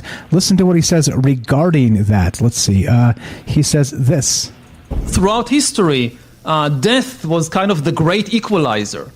I mean, the poor people always told themselves, say in the Middle Ages, yes, now these rich people, they have all the good things in life, but they will die in the end, at least that. Just think what it means to be a poor person in a world when you die, but the rich continue to live young and beautiful forever. I mean, it's a cause for a lot of anger. You see what he's saying here? He's putting a lot of things together, and it's very troubled mindsy. It's very exactly the type of stuff we talk about. Listen to what he said, right? In the old days, at least the poor people had the fact in their back pocket that those dickhead rich people, right, would be able to one day die just like the rest of us. You can't take it with you, right? You can't take it with you, okay? At least the poor classes, the working class people had that. Well, at least they can't take it with them. But what happens in a future when the geeks in the laboratory, like you said, you don't have to wait for the second coming of Christ for the rapture and living forever in the kingdom of heaven. We'll create it ourselves, right? You see what he's saying? Look, like I said, right? The hubris of humanity. And it becomes, let's say, troublesome. Because it is. It's going to be a second class of people, a third class, a fifth class, an eighth class, a 10th class. And that's part of the problem I have with a lot of these political movements today. They're not really concerned in the end about, let's say, a class here and a class there. They don't care, right? They want to rework it in the best political structure that gives them the most power. And they want to remap the class system. Right? That's my point of view on it. And that's the way I see it. They're manipulating us against each other for all the same reason, right? All the same reason. So in any case, look, we're talking about the last human generation, and not in those terms of the end is nigh. Well, what about that heirloom person, the heirloom genetic? What about the heirloom baby? And what about the CRISPR future with, let's say, I don't know, exactly 6 foot 3 inch tall humans with gigantic members and the perfect anime look to them with sparkly eyes and whatever color hair you want. Maybe purple hair. Maybe we could get an anime future of humans with purple hair, right? And let's say sparkling gray eyes, right? There you go. Is that the future? Is that the CRISPR future, right? Where the most, like, let's say, affluent people can just purchase like a living cartoon as their children? I mean, it gets sick, right? And eugenics has two sides, doesn't it? Right? It's like, hey, in one case, genetics is terrible, right? Again, horrific. I'm not suggesting it's a thing or should ever be a thing. It's horrific. It's disgusting. All right? Please don't get me wrong. But also, on the other end, what if you're like, well, this is fine, but you're also not beautiful enough for society. You're also not smart enough based on your genetic, let's say, predisposition to really compete with a modern society. And I'm talking 100 years from now, 200 years from now, let's say 500 years from now. It turns into a sick place, especially if we allow it to become that. So what are your thoughts here? 702-957-1037. We'll put you on the show. And let's go to, looks like we got Cubes. What's up, Cubes? On Rockfin, you're on Trouble Minds with Mike. Go right ahead. How are you tonight? Good, man. How are you? Doing okay. Just doing what we do, man. What do you think about this stuff? So this whole topic, like it crosses my mind often because you hear about it, and it's just, it's one of those things that is, it's fun to think about yet scary, and it's so multifaceted that I had a few things that I wanted to mention. We'll see if I can remember them. Sure. But I think first off, the biggest thing that I always think of that kind of grounds me is that, in my opinion, just about everything humans try to intervene with or in, or however you would say that, I feel like we screw it up. We've created we've created fantastic stuff and we've furthered technology, but that's technology. When we intervene with nature, I feel like it's always an epic failure. And maybe I don't see, maybe that's just my personal bias, but I feel like, you look at the environment, and I know the environment isn't all just us. There's a lot of stuff that we could say our controllers have intervened with, trying to correct other problems that they don't even know if it is a real problem, and it could be a problem that they're using to scare us. But I feel like everything that we mess with in nature, we destroy. And I think that in the end,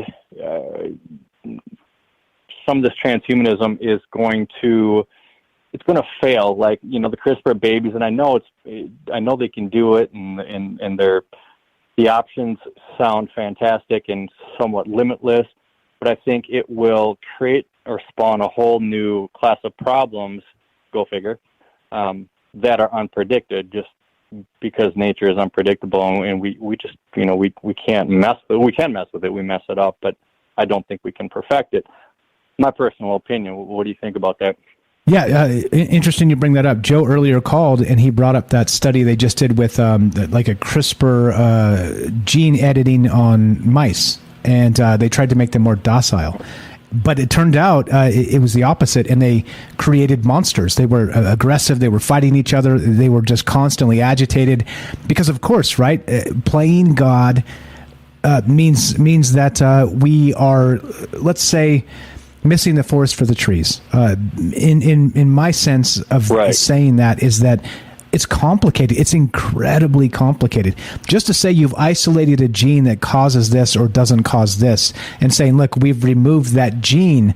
You know what? It may be there for a damn reason. It may be a roadblock for all kinds of other things that were negative and detrimental to the species itself. The second you start willy-nilly going, well, we're just going to remove this because it's a negative thing. We don't like this to be a something that happens in this species. In this case, disgustingly, we're talking about human beings. We're talking about CRISPR. We're talking about designer babies. Right. We're talking about the future here. The second you start doing that, there are going to be unforeseen consequences because we are not God. And I'm not religious. I mean, like I said when we started tonight, nature is God to me. Whatever that is, the process, the natural process. Right. Yeah, go ahead. Right. Yeah, no, I'm totally on board with that. And another thing too that I've heard, and I've also pondered the thoughts myself. I think that potentially the whole transhumanism or transhumanist agenda is. I mean, we clearly know they use that as like a general term, and we know a lot about it, and we kind of get the gist of it. But I think some of that might be like the grand lie. Like they use that is like a shield. I mean, it has ulterior motives, and to the people that don't understand it, they think, okay, great, we can live longer, be happier, have less problems. We can fix some situations or issues that we're born with, or mental incapacities or physical disabilities. And I think they may use that as like a shield, kind of like they use a lot of like they use human shields to hide behind, and like the Greta Thunberg, or however the heck you say her name, and some of these other, what do they want to call it, astroturf movements, and I think that that's just a way to get people into their bigger, their more vast form of control, if you will. Like, the more they can get us into this digital gulag, this digital, being able to hack our brains, our bodies, hack our biology, the more they have control, because they're the ones with the technology, not us. They're the ones that know what they're doing.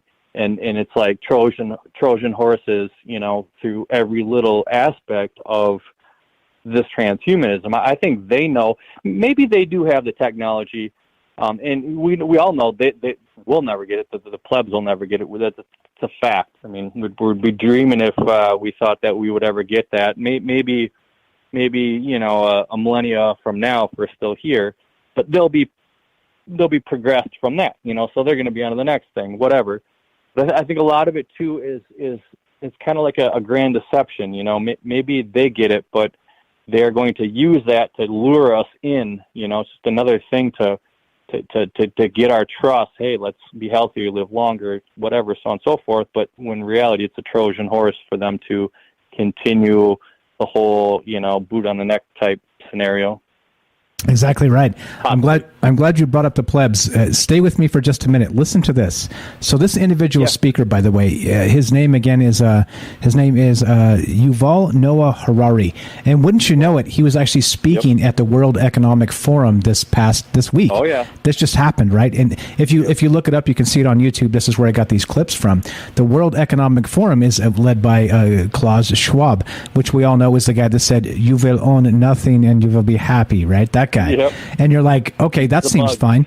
So this guy's speaking there, and he's kind of like an honored speaker in terms of his views on transhumanism. Mm-hmm. And I'm glad you brought up the plebs. Listen to what he said. This is nuts. So the 21st century might revolve around the fears and problems and hopes of a new massive useless class.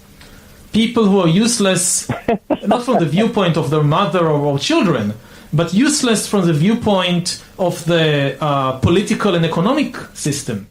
You hear what that man just said? Oh yeah. Useless. Yeah, absolutely. And useless. That's what we are to them. We're consuming their resources. They call us mouth breathers, useless eaters. They got 1,000,001 names for us. And part of that was another facet that I was kind of thinking of. I think that,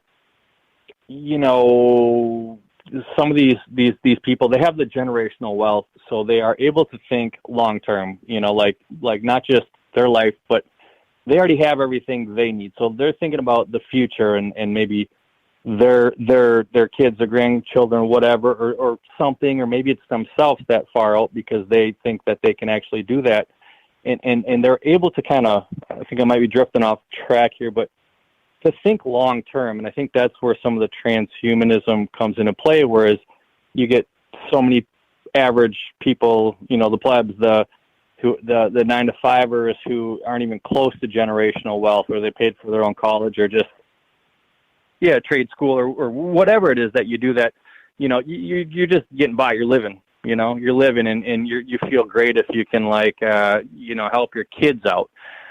So the average person doesn't even get to think like they do because we are so just trying to get by, to live the normal life. And, I'm kind of losing my train of thought on that one, but I think they can suck. They're going to suck a lot of people in with those false hopes because the average person is so tied up just, trying to survive and to raise their kids and to be happy. Whereas that's where the transhumanism is going to be like the giant, the giant dupe, where it's just keeping us, keeping the boot on the neck, keeping us distracted, getting the Trojan horses in us where they can control us and just keep us more docile. You know what I mean? Does it make sense at all? Yeah, no, you're right on. You're right on. And what Daryl was saying, too, with the CRISPR babies and whatnot, she's like, a quarter of men are firing blanks now or whatever the hell's going on. And part of what George Orwell said from 1984 straight up was like, hey, they are going to eradicate the sex instinct because it's what makes us bond with each other. It's what makes us love each other. It's like that dopamine hit we can give each other. And once they steal that from us, meaning, let's say we are firing blanks and let's say humanity has this existential crisis of let's say procreation that can't happen anymore. They've robbed us of literally one of the most basic tenets of just being people, that abolish the orgasm, right? Straight out of George Orwell's mouth. He said it in his final interview. He straight said that. Yep. Test tube babies that are approved by the government. That's pretty much what I remember from 1984. And I think one of the biggest chinks in their armor is that they aren't happy. They're not. They're maybe they are here to eradicate us from Earth so they can have their resources, and maybe that's why they think long term. But they clearly aren't happy. They don't love. Because if they did, they would want to bring us together. They would want to help us transcend. And I think that's going to be, I hope anyway, my opinion, where their plan is going to fail. It may take longer than we hope, but I think, the average human loves. We love, we live, we want to be happy, and the average human wants to work together. I really think we do, and I hope, anyways. I don't think. I guess maybe I hope that the chink in their armor and where their plan kind of falls apart will be when people start waking up to it. If it can happen fast enough with all the crazy crap they're doing, they might get the Trojan horses inside the human biology, or however the hell you would say that, before people can wake up. And I think that's part of the plan to kind of, slide this crap in to keep us from really catching on, waking up, whatever. But if they can't do it fast enough, and I feel like we're at that point right now where people are kind of getting it, kind of waking up, which I don't like to use that word, but I do, but I don't. And if the majority can wake up, they're going to understand, this is crazy. These people have an ulterior motive, Exactly, 100%. Cubes, we're out of time. I appreciate you listening. Appreciate the phone call. Great takes as always. Awesome. You're welcome back anytime. You're welcome back anytime. Go say hi to Cubes. He's over on Rockfin. Appreciate you, brother. Have a fantastic night. Talk to you soon. Easy as that, right? Easy as that.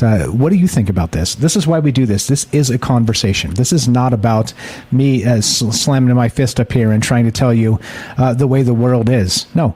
Guess what? It's your world too. And so if we can't share ideas, foundations of the past, the present, and let's say speculations of the future, what are we doing? We're not sharing anything at all, are we? So as we finish, it goes exactly like this. If you're listening to us on the Fringe FM, stay tuned for Joe Roop Lighting the Void. If you're listening to us on any other platform, including the podcast feed, stay tuned for a third hour of Troubled Minds. And of course, be sure, be strong, be true. Thank you for listening. From our troubled minds to yours, have a great night.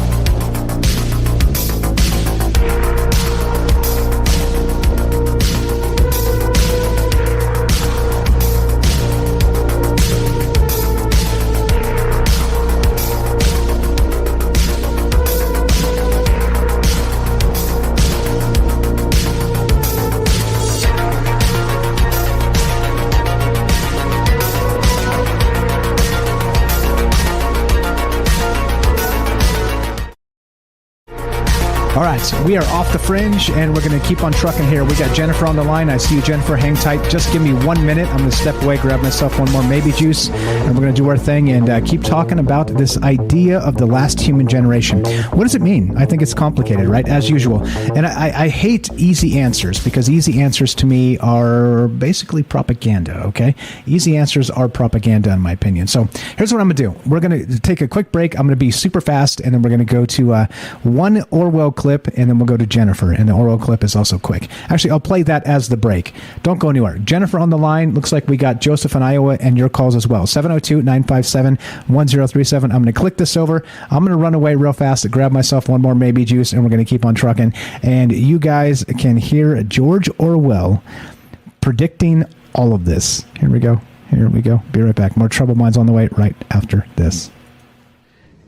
This is the direction the world is going in at the present time. In our world, there will be no emotions except fear, rage, triumph, and self-abasement. The sex instinct will be eradicated. We shall abolish the orgasm. There will be no loyalty except loyalty to the party. But always there will be the intoxication of power. Always, at every moment, there will be the thrill of victory, the sensation of trampling on an enemy who is helpless. If you want a picture of the future, imagine a boot stamping on a human face forever. The moral to be drawn from this dangerous nightmare situation is a simple one. Don't let it happen. It depends on you. And that's why we talk about this stuff. Look, George Orwell, the prophet of the future, he saw this coming. Think about that. Abolish the sex instinct, right? It seems ridiculous back in his time.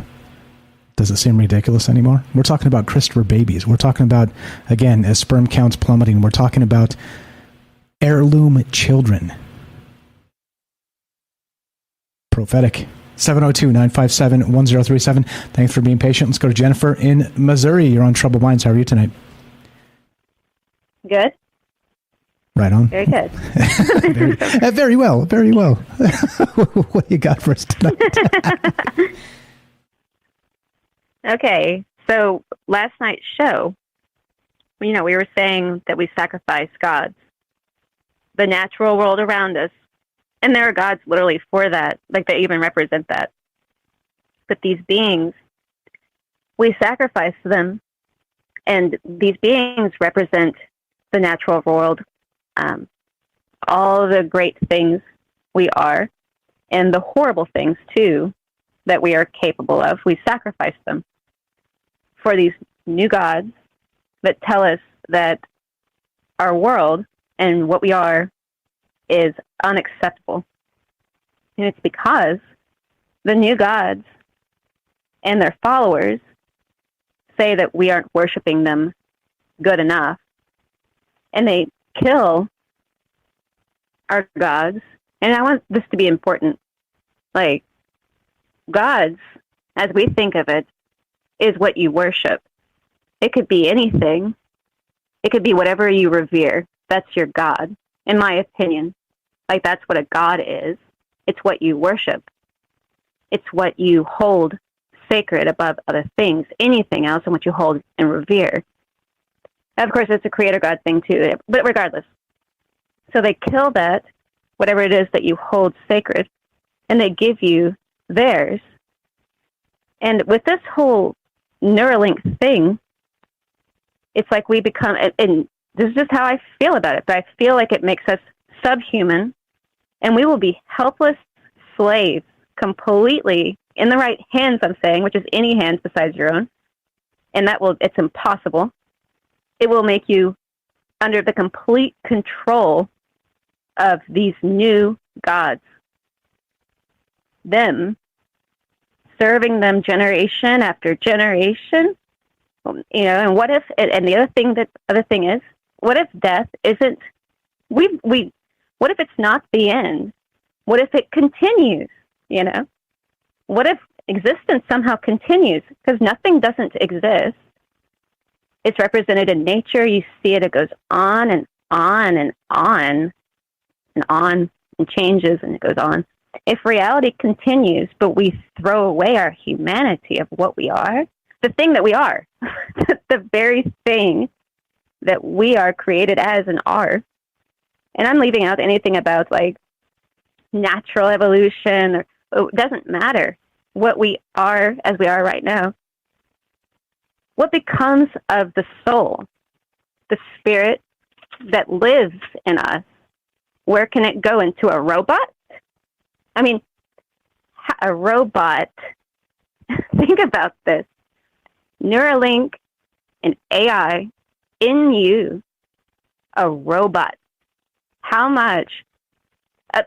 In spirituality itself, a lot of the new spirituality, it's about killing the self.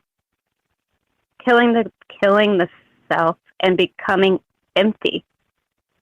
So when we talk about a cup half full, we're being told it should be empty, and we should be happy about that. You know, it's crazy. And then take it a step further, become a robot, become a programmable, disposable thing, a thing, not even a human. It's an annihilation. It's just my personal opinion. But I'm like, this is the annihilation of a species. How often do we have to update or buy new technology? If we just want to think about it that way, even like when we make ourselves the same way, where we are the technology and we are not a natural thing like the other natural things. People buy new phones every time they come out because having the old thing isn't good enough, even though it still works and it still does exactly what it's supposed to do, just like we just everything going just like it should. And I'm not tech savvy, you know, but this society that we're in, which is nothing new. This is nothing new at all. It preaches to us a progressive ideas. It teaches. It just that's what it wants is progression. Though it may contradict our own common sense, and typically it does, but it leads to a group think of a very small group of rulers that have everything in their hand. And their agenda it's their agendas and not for humanity's. So how far do we go with believing that what our own spirits, what our own minds tell us we are, and who we should be for the sake of advancement that we believe will either make us better or more likely what we've been told, programmed already through all the programs, been told what by outside influences, unknown influence, I should add, too. Unknown, whatever it is, whoever they are, and why they would want something like this and want to change a complete species. Did they do this to any of the other animals on the planet? It's specifically... It's almost like it's manufactured, right? Almost like it's all been planned. You know what's super sick? Sorry, go ahead. Go ahead. Yes, and will we ever find it? Will we ever find perfection in ourselves? Probably not. But that's the journey. And if we keep listening to these people, they're telling us what makes us better. Will it? Most likely not.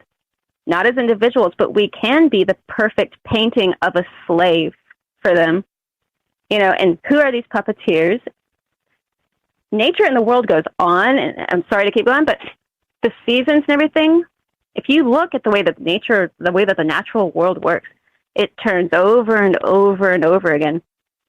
And many people, like you're saying right there, would believe that this is part of a long-reaching goal of a massive plan going far beyond the lifespan of a normal human being. And what I'm saying is it benefits a future generation. If they're aware of something, it fits perfectly into a life that doesn't end, is what I'm trying to say. If there is immortality, and I believe in an immortal soul, so then if we have to ask ourselves, do we still want to be the authors of our own stories, or are we going to leave it up to some ghostwriters to decide what a human being is or what our life will be? Because if you think about the immortal soul, we already have immortality, but we don't know it. And they take that fear of death. If this is the case, is what I'm saying.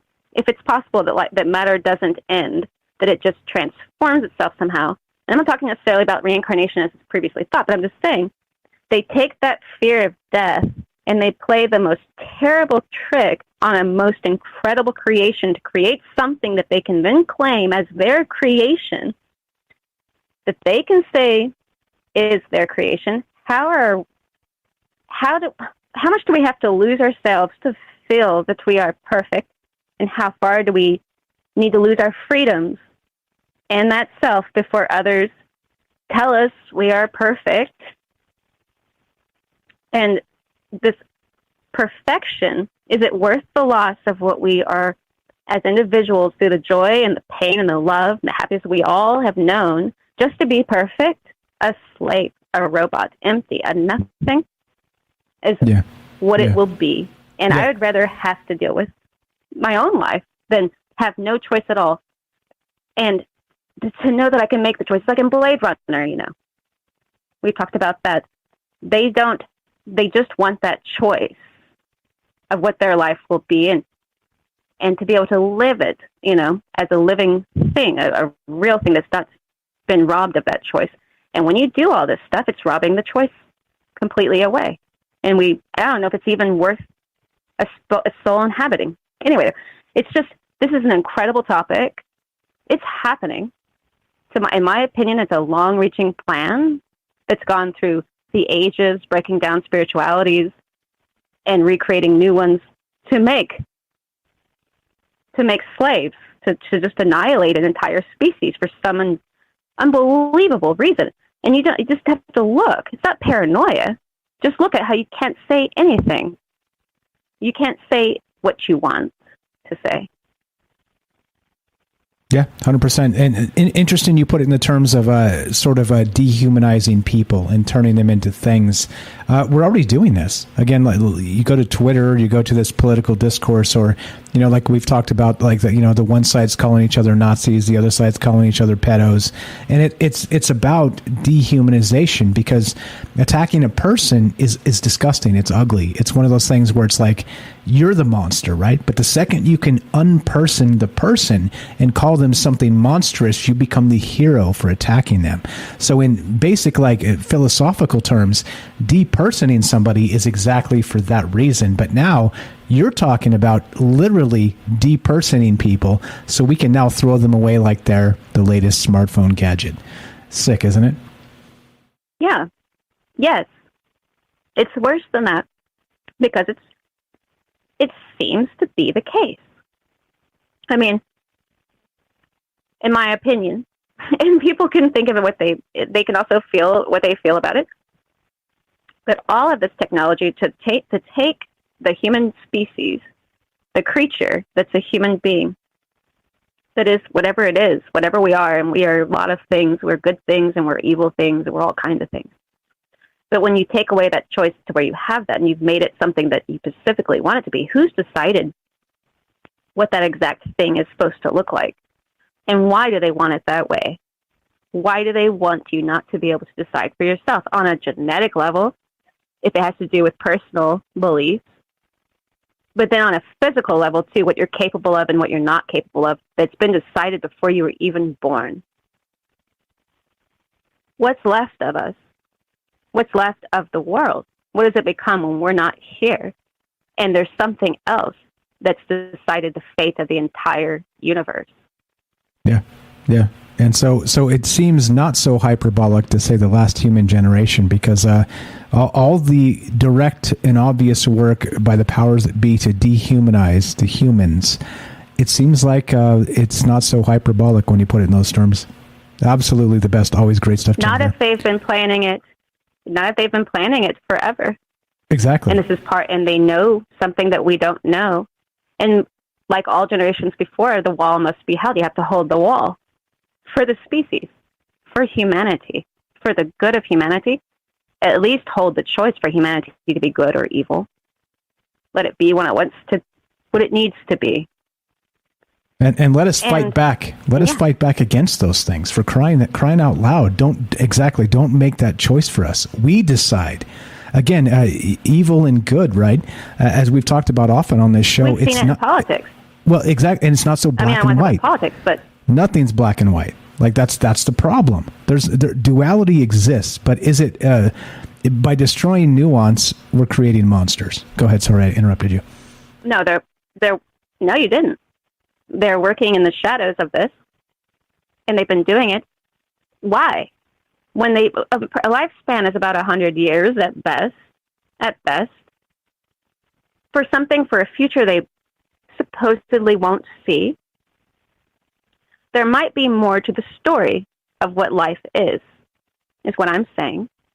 And if there is some kind of continuance, like the tree of life and all the mysteries and everything, if there is a continuance and they're in on it, but they make us believe in death, and they were afraid, and they lure you in with this idea that they're going to make you more than you ever were, when we already have it, and just don't know it. But they know it. Why make a plan? They would say it's for their future generations, so that their future generations can have the power. Exactly. They want, or do they come back again? Do they come back again and get to enjoy it themselves? I'm like, don't we believe in vampires? I do. This is nonsense. We cannot become robots. Absolutely not. Cannot do it. Cannot do it. Cannot do it. Don't do it. Don't put the Neuralinks in your head, guys. Don't do it. Jennifer, you're the best. You're the best. Always amazing stuff. I appreciate the phone call. Great takes as always. Jennifer has a YouTube channel, guys. Brilliant young lady, good friend of mine, good friend of Troubled Minds, always with an amazing take every night. Please follow her YouTube channel. Links in the description down below. Always the best, Jennifer. Thank you for calling. Have a fantastic night. Thank you. Bye. Thanks a lot. There you go. 702-957-1037. Got a couple calls. Joseph, I saw you dropped. I'll skip you back to the top here because you dipped. But I'm actually going to step away because I have to hit the men's room. So give me like another 30 seconds, 40 seconds, and I'll be right back. I did actually set up musical interludes. I don't have them properly set yet, but I'm going to play one for just 30 seconds as I hit the men's room, 40 seconds because I do wash my hands. I'm not a barbarian. I'll be right back. I'm going to play just 30, 40 seconds of music, and I'll come back. We're going to get Joseph. We got also Matt in Colorado. I see you there. Hang tight, guys. I'll be back ASAP. Don't go anymore. More Troubled Minds on the way.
Okay, how was that? I actually had them set up. I had it on my mind to not give you guys complete silence when I step away. How'd you like that? I got maybe 10 or 12 different little music cuts set up, and I just don't have it set up perfectly for the radio commercials and whatnot. But we're not on the radio anymore, so I can just press play. 702-957-1037. Let's go to Joseph in Iowa. What's up, brother? You're on Troubled Minds. Go right ahead. Thanks for being patient with me. Hey, I kind of forgot my original thought, but I was thinking like this probably goes back far. Like I'm sure we've changed ourselves.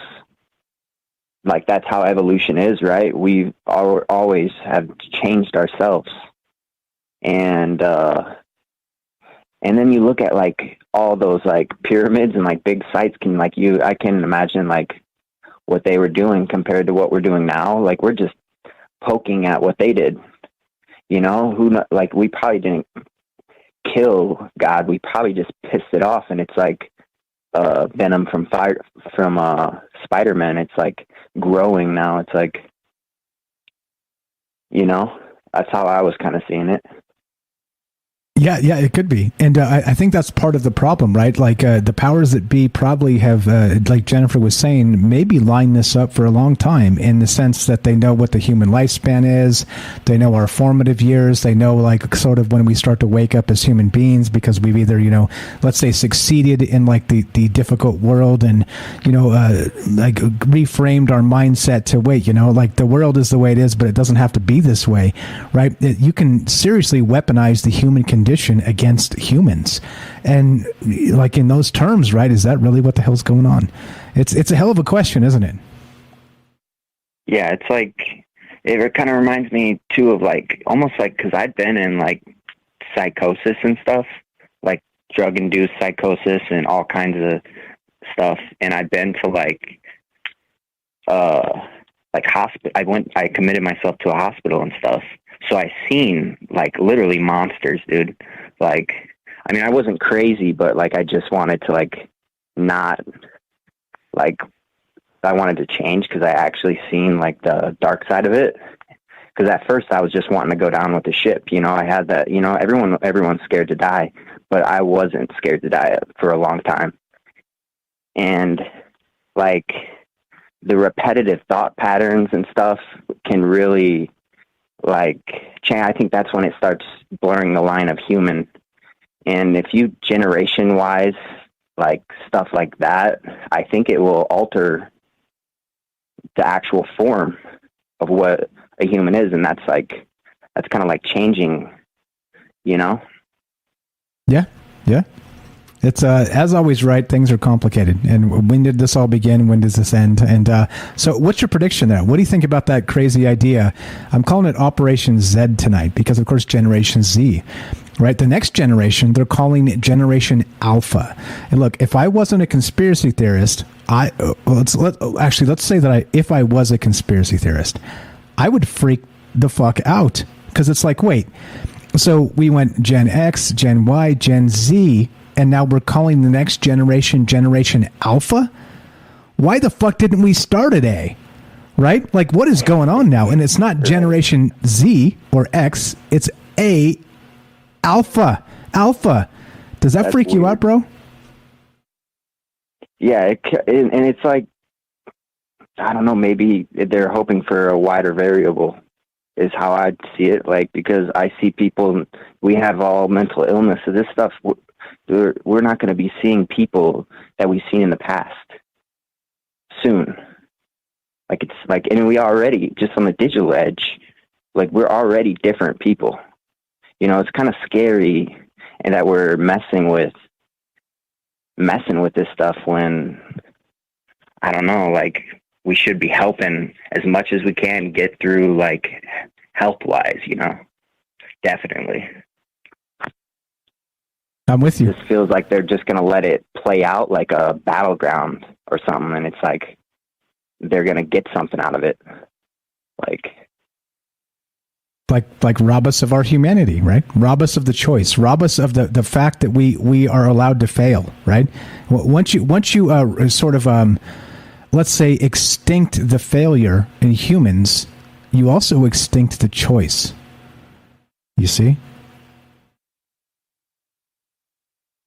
Yeah, I kind of get it, but like fear, or you said, wait, what'd you say? I kind of spaced out. The last thing I just said? Yeah. So once you extinct, they rob you of your what? They rob you of your choice.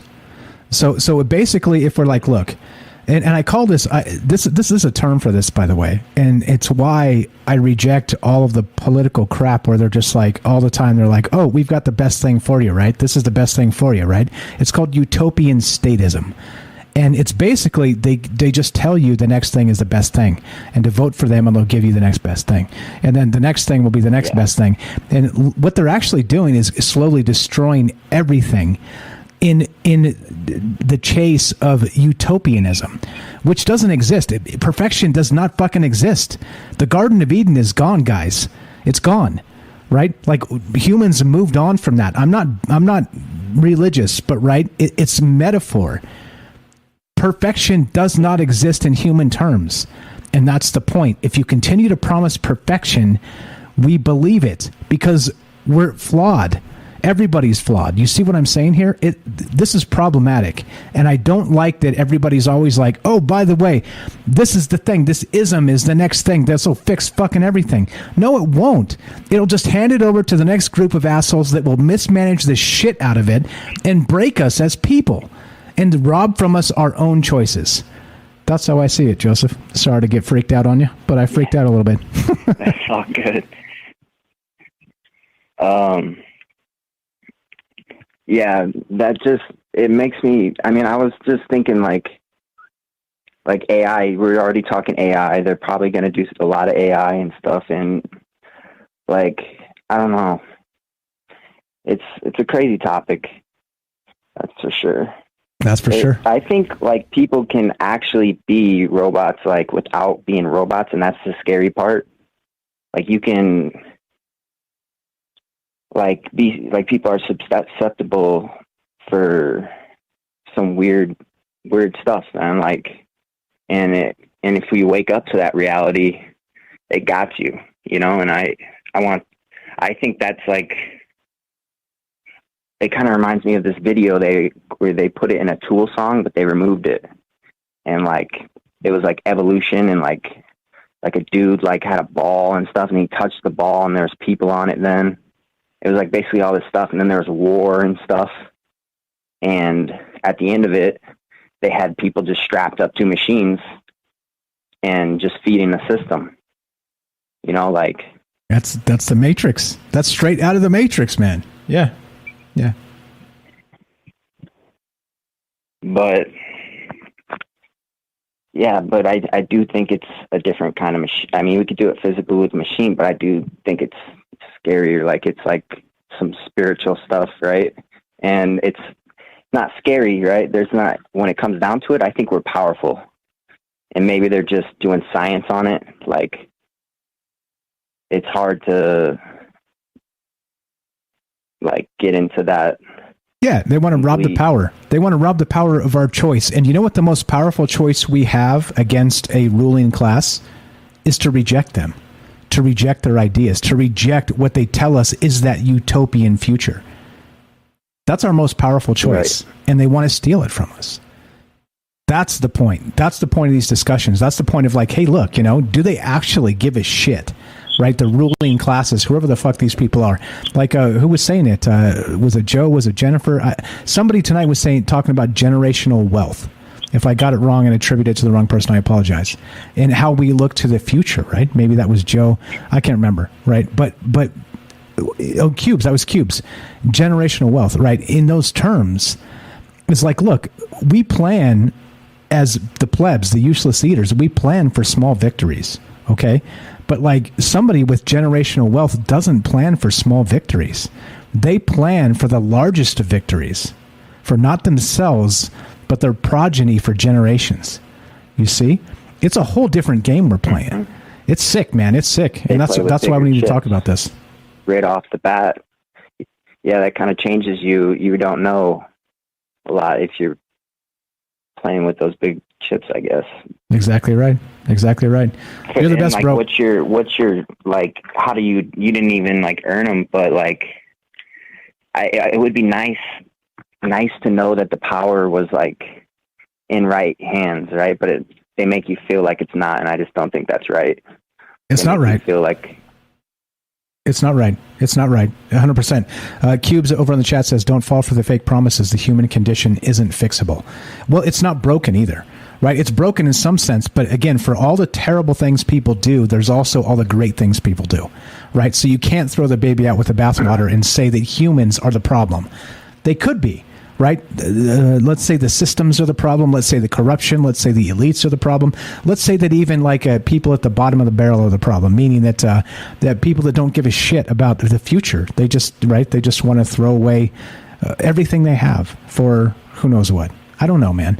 I don't know. I don't have answers here, but it's a good conversation. We got to bounce, bro. Give me your final thought. You're the best, Joseph. Right. I appreciate you being patient with me. All right. Well, I mean, I really think like you could, like, just simple, like I was talking about last week, like taking away nicotine addiction. All you got to do is take away the nicotine when they crave it and stuff. I don't know, just little stuff like that. Like if we can just like naturally help around, well, especially with the data, I think we are entitled. All the people like could use the data, right? But I don't know. That would be scary, right? If everyone could have access to the data. Yeah. Well, if somebody has access to it, I think everybody should have access to it. We're talking about like data in the sense of like gigantic databases. Look, if that was the thing for me, like if I was a legislator, I would start like legislating databases in terms of like. And the next thing you know, freaking cancer's cured or something. You got someone with some ideas. Right? You never know. You never know stuff out there. You know? You make enough shit open source. There's a lot of people with time and ingenuity that will figure things out, but they don't have access, and that's the point. You're the best, brother. I appreciate it. Joseph here, good friend of mine, got a YouTube channel called IO Walks. It's a talented musician. Go check it out. Links in the description down below. It says follow Joseph here. Appreciate you very much, my friend. Thanks for being patient with me tonight. Thanks for dipping out when I ask you to. Always a pleasure, my friend. Have a great night, okay? All right, man. Appreciate it. There we go. Simple as that. 702-957-1037. Joseph, a good dude. Let's go right to Matt in Colorado. Thanks for being patient. I know you've been waiting a very long time. Go right ahead. You're back on Troubled Minds. You had a few more points to make. All yours, my friend. Yeah, I did. And boy, Joseph was great, but I'm glad I did not have to follow Jennifer. I think she was right on the money. I aligned myself with what she was talking about and the level that she took it to. And it's like when Night Stalker was talking the other night about the demigods and the gods. And he said, he went through different ways of looking at it, kind of like I alluded to in the beginning. And he said, depends on which level of the elevator you want to get off on. From what level of reality do you want to look at this and think about this? And I think that, the important things that Jennifer were talking about, that you were talking about, and I loved your last rant that you got into there, and I can feel your passion. And that has to do with, fundamentally choice. It comes down to choice. And to have the duality gives two things to choose between. And the greatest gift to humanity is free will and free choice. So that is what makes us humanity, is being able to exercise our free will and free choice. And the only context that you can exercise free will and free choice is to have a choice between good and bad, good and evil, light and darkness, however you want to look at it. And so that free will means, and that free choice, you have pursuit of your own mind, your ability to choose, and two things to choose from and between. And if it all turns into this transhumanism thing and what they all want people to think is right, the next thing, politics, important, what is perfect, what is ideal, all those things, that if they have influence and control over those, then what do you have to choose between? They're taking away choice, the greatest gift to humanity, free will and free choice. So whether at the first level of the elevator, that we can get off on is look at, okay, so who's behind this agenda and the transhumanism movement? And, okay, say it's the powers that be, the wealthy families, the people that have, probably been planning this stuff for 600-800 years. And it's all about control. And when they have control, then they can hold on to their wealth, but they can also hold on to power. They can steer things how they want to steer them and where they want to steer them for whatever their agendas are. But if you get off on the next level of the elevator, this goes into more what Jennifer was talking about. It's more a contest, a battle, a great final drama between good and evil, and light and darkness. And, I like the term the forces of opposition, because it doesn't imply a judgment. It doesn't bring up religious connotations having to do with evil, but it's, those that oppose. And so when you take it up to that elevator level, you could go, hey, maybe this is what we were talking about in a lot of ways last night, about the gods and the demigods. And I even said the phrase that, bringing them back, or I said some of them are still around, and maybe people can communicate with them and telepathically or by summoning them, necromancy.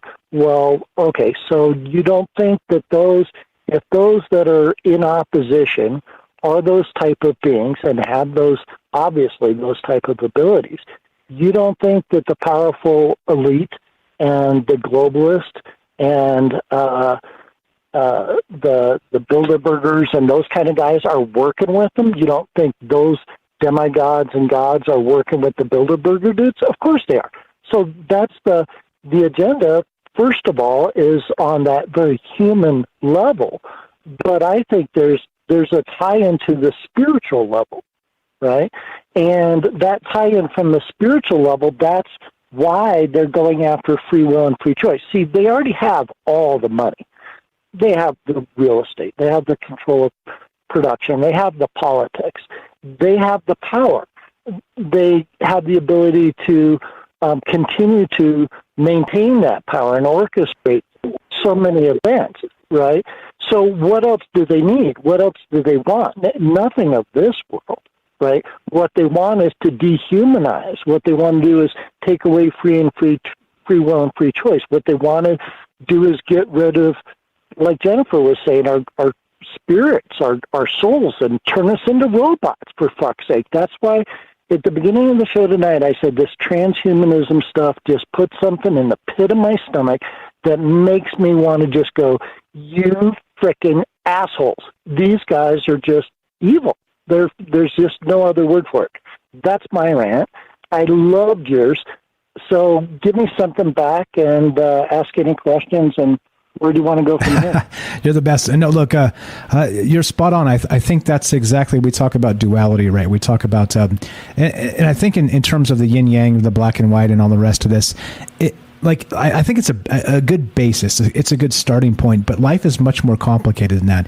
It's hard to say good and evil because, of course, right, the best villains are the most, let's say, conflicted, right? Because they're doing things they know are bad, but they're doing them for what they deem to be a good purpose, right? And that's the beauty of gray, the beauty of in between, the beauty of nuance itself, and of choice, of making those choices for our own personal, let's say, realities.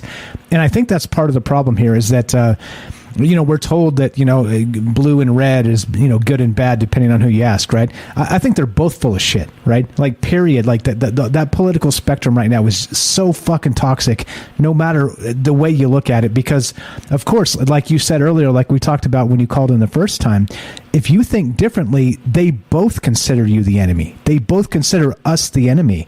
And we're like, wait, both of you guys are actually verifiably, without much work, actually full of shit, right? Actually full of shit. And we can prove it without much work, okay? But us, regular ass people that don't identify with binary bullshit, we're the enemy.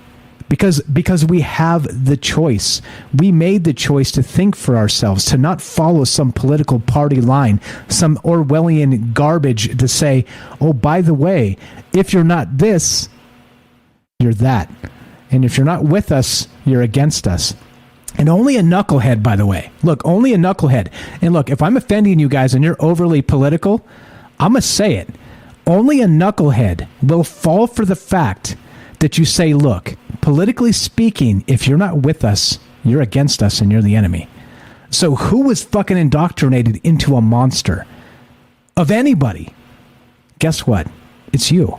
It's you. It's you, the one who thinks that you're so fucking righteous in your ideas and your politics that you call your neighbors horrific things to dehumanize them. Who's the monster?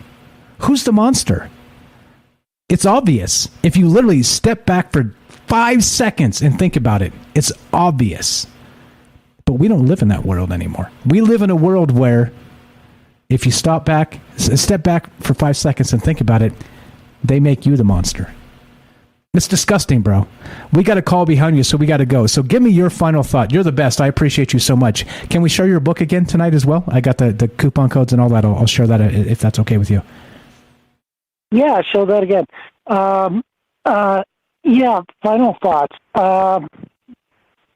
Yeah, I just have to agree with you and echo your thoughts that it reminded me of the quote, I think it was Michael Moriarty, who said, you know, the Democrats and Republicans are a good cop, bad cop team that have been mugging this country for decades.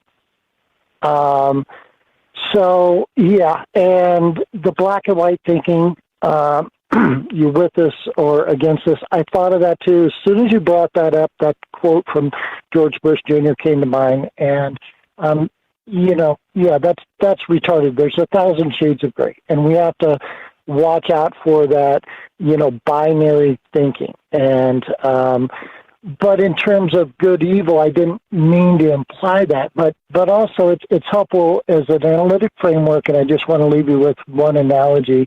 Sure. And that is the game of chess. And I think I've played a lot of chess since I was a kid, but I think the life is rather like a game where we're learning through experience to gain that knowing like I was talking about. And in order to play the game of chess, you've got two sides of the board, and you've got the white pieces and the black pieces.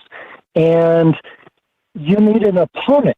And so those people, beings, etc., humans that are on the white side of the board need the opposition. I mentioned the term the forces of opposition. They need the opposition. They know, you know, all the world's a stage and we're just players upon it. But in every Shakespeare drama, there's the villain, there's the bad guy. So we need that, and I think that also feeds into choice. And so you can even look at it in a way, the more apparently evil the world gets, the more choice you get, and the more obvious things get, and that can be part of the game of life of chess and learning experience as well.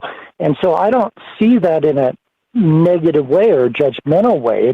It's almost like I don't think the bad guys are bad guys. They're just playing a role so that we can all learn. And if that helps us learn and have choice, well then I say thank you to them. I'm not one of them. I wouldn't want to be one. You know, but yeah. So yeah, the binary thinking is to be avoided. But as an analogy, we can, in an analytic framework, look at good versus evil, and we can look at people's intent. And some people got some twisted ideas, some twisted intent, some things that aren't good and helpful to humanity, and they've got their agendas. And like I said, depending on which level of the elevator you get off on, you can see where those intents and agendas are coming from. It was a fantastic analogy by Night Stalker. Agreed 100%. Matt, you're always welcome here. You know where to find us. I've shared your book in the chat, both on YouTube and, of course, on Rockfin. Check it out, guys. Free coupon code for Matt, a good friend of ours now in Colorado. He's written a book, 1,700 pages, about all kinds of stuff. I have barely cracked into this. Download it for free. There's a coupon code there to get it for free. The link is there. Go there, enter the coupon code. You get it for free. I appreciate that, Matt, for sharing your work with us and sharing your ideas with us on a nightly basis. Appreciate it, my man. We'll talk to you soon. Have a fantastic night. We'll see you tomorrow, God willing, okay? All right, man. Well, fantastic show tonight, and appreciate being on again. You've got some great callers and great people. Thanks a lot. You as well. You're included. Appreciate it. Have a fantastic night. There you go. Please download Matt's book and spread the word. Look, I'm telling you, the family is growing bigger and bigger, and you got to think. Just think for yourself. That's it. Don't listen to what I say, right? Take it as a basis. And maybe Mike's wrong. Maybe his premises are wrong. Maybe the things he throws out as, what he believes or doesn't believe are wrong. Good. It's a basis. It's a start. Think about it. Think about it yourself. I'm not here to tell you I'm right about everything because I'm not foolish enough to believe that's the truth. Turn on nearly anybody else, anywhere else, and they're going to tell you they're right about things. You know why? Because they're afraid. They're afraid of being fallible. They're afraid of being incorrect. They're afraid of being, let's say, demeaned in the eyes of their followers or the people that listen to them, right? You know what? If you start without that basis, that's the only way you start with an honest conversation. That's what Troubled Minds is about. 702-957-1037. Click the Discord link, troubledminds.org. Rohan, the mighty Rohan, you've been waiting for so long. How are you, bro? Test 1, 2, are you there? Yeah, I'm here. Very quiet. Let me see if I can crank you up. Cranking you up to 200. Go ahead. Talk, please. Check my 1, 2. How's about that? Jack it up as high as you can, pretty please. Yeah, no worries. I pumped you to the top and you're still super quiet. Is it? Oh, I don't know. I might have to restart then, because I can't go any higher. I've got everything. I've got at the maximum. We're already over 9,000? Over 9,000. All right, reboot. Nobody. We got no callers behind you, so just do your thing, get back in here, and it's all yours when you get back in, okay? Yeah, no worries. All right. Appreciate it, bro. Thank you. That's the mighty Rohan, the famous Liam Martin of the Exiled Minds podcast. Check it out. Links in the description as he comes back. He's about to blow your mind because that's what Rohan does. So we're still talking about this, right? Operation Z, the last human generation, right? And again, it's not hyperbolic. It is, but it isn't, because in the two terms of it's a headline. It's a headline, all right? But it's not about like humans being finished. Okay, that would be something different. It's about changing the definition of what humans are, right? That's what this is about. That's what the conversation is.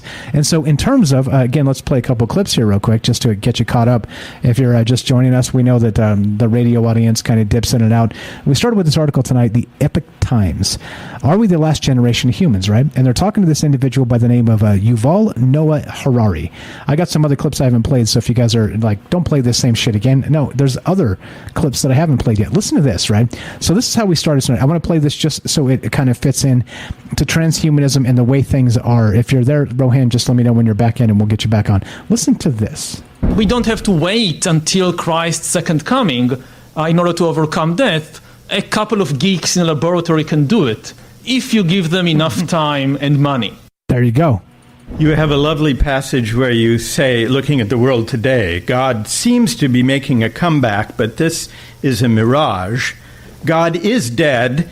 It just takes a while to get rid of the body. Right? If you think about the Bible, for example, so in the first book of Genesis, what God does is to create animals and plants and humans, and we now want to gain this ability to ourselves to manufacture animals and plants and humans. And we even go beyond God. I mean, even if you believe in the Bible, the only thing the God of the Bible managed to create is organic beings. He managed to create the cows and the tomatoes and the giraffes and the humans, all organic. Now we try to go beyond the God of the Bible and create inorganic life, something he never managed to do, either according to the Bible or according to biology. For 4 billion years, all of life was organic, and now we want to create inorganic life. That's really, divinity is not far enough to describe what we are trying to do. You see what this man just said? Did you hear what this fucking guy just said, right? He's like, all the things we are, it's beautiful. God did it. Those were not his words. God did it. But God could only go so far. He created us. He created the organic things, the tomatoes. He created the potatoes. He created the aardvark in the elephants, right? He created these things, and God is great for that. He didn't say that. Those are my words. I'm paraphrasing badly. But look, then he said, but what God didn't do is he didn't create the android. He didn't create he created the biological process. But what we're about to do is to go a step beyond God with the next generation. Right? Sick? You heard that. What's up, Rohan? You back? Test. Yeah. Can you hear me? You're super quiet. I don't know what to do. Let me see if I can help you. How do I boost the shit out of this? How about this, that? Pretty good, man. Then we're boosted 100%. Oh, actually, hold on. Let me check. Let me double check. I could have broken something. Hold on. This might be my fault. Ah, shit. I'm an idiot. Go ahead. My bad. You're on track. That'll be super loud now. I'll just drop that off. No, I got it. You are super loud. I'm going to fix it on my end.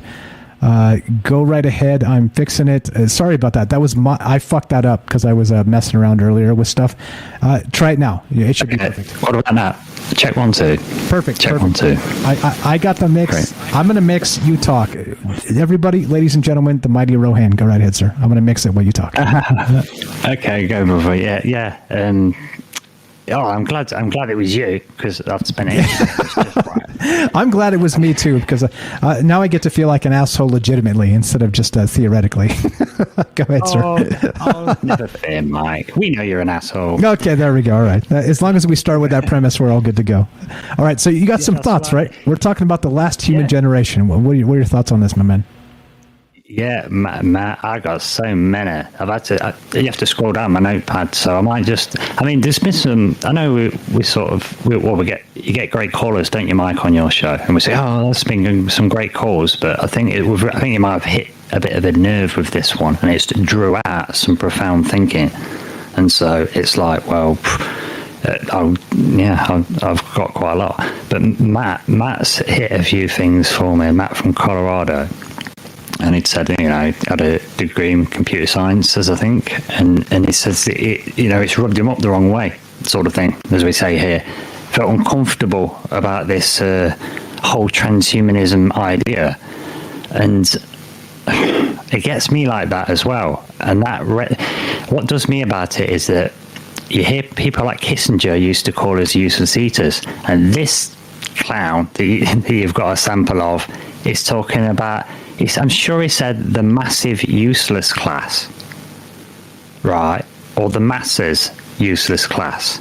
Okay. And that kind of talking is, do you know what I mean? That's like Twilight Zone stuff. There was an episode, The Obsolete Man. Do you know what I'm saying? Yes, I've seen that one. The old school Twilight Zone where the guy is obsolete. He's in prison, right? He's waiting like a execution or something because he's obsolete, right?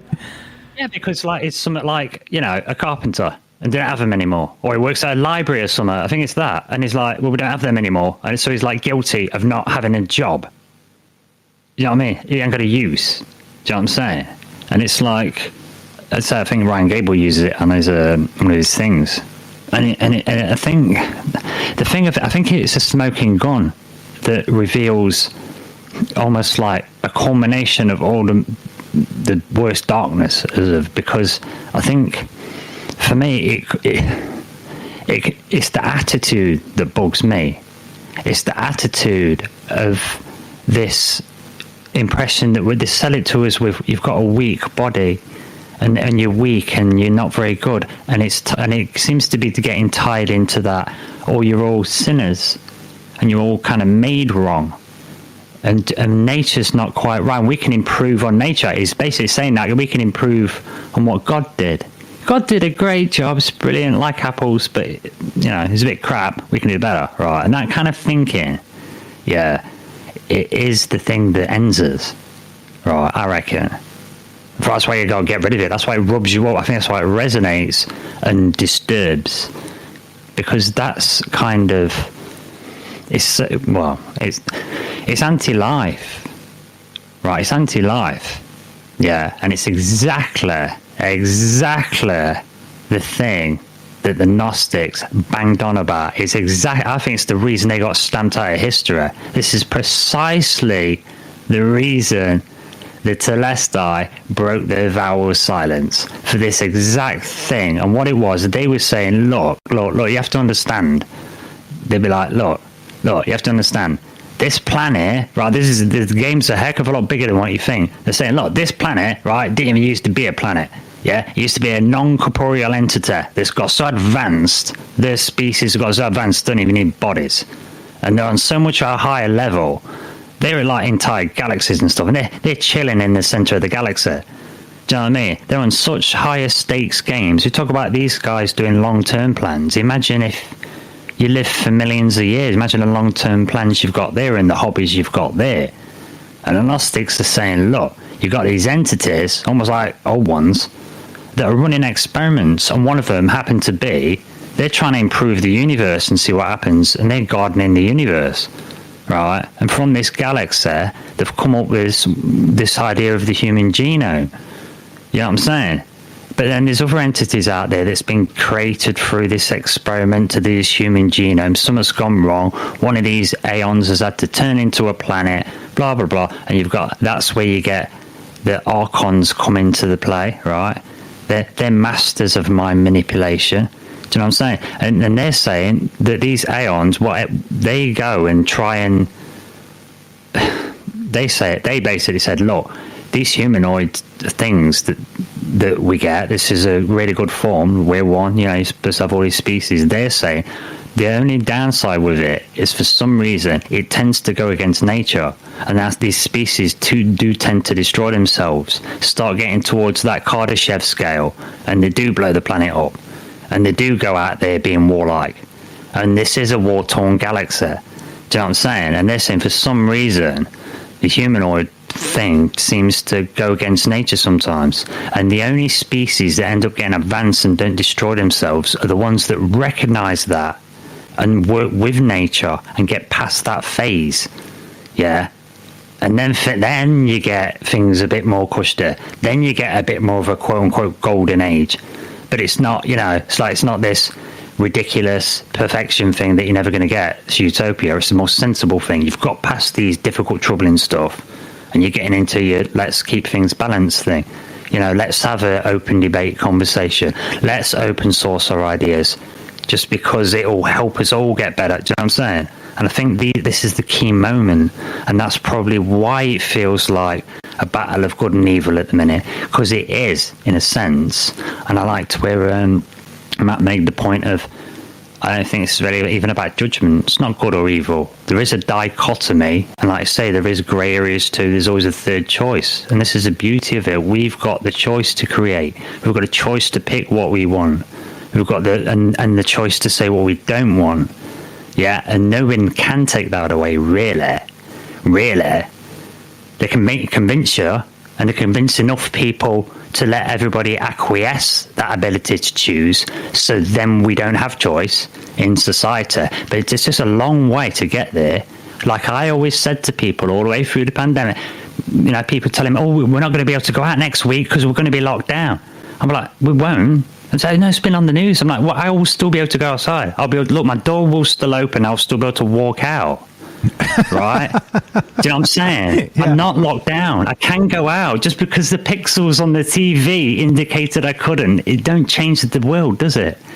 You know what I'm saying? Yeah, it's like the stop sign for the mind, right? It's like, no, you can't do this. Yeah, actually, you can. Yeah, you can't. Just they're telling you probably shouldn't, right? Yeah, totally. It's like the stop sign. I just don't put arrows or feet on the ground for me, because I'm going to walk the opposite just because they're there, just to say screw you. Do you know what I mean? Yeah. The problem becomes, right, and this is what's happening in China, and actually Matt in Colorado brought that up too. It's like, look, so at some point, like, you can say that, that, and it's like a suggestion, right? The suggestion is you should stay inside, right? You should respect your fellow mankind and stay inside. And because, of course, you could spread the disease and all the rest of this stuff, right? So just stay in. It's the right thing to do, right?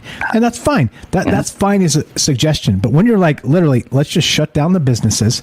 Let's make the decision for them. Let's not them allow their own decisions and not their own level of risk. Shut the fuck up, sit the fuck down, and if you do walk outside, we're going to beat you with a billy club and drag you to jail, right? That becomes a whole fucking different thing. That's 10 extra steps. Yes. On top. 100 on top of that even. Like, it becomes ridiculous. It's no longer a suggested thing. It's required. And when it's required, it means force, right? And this is the whole point. This is the point of, again, utopian statism, all that stuff I was talking about.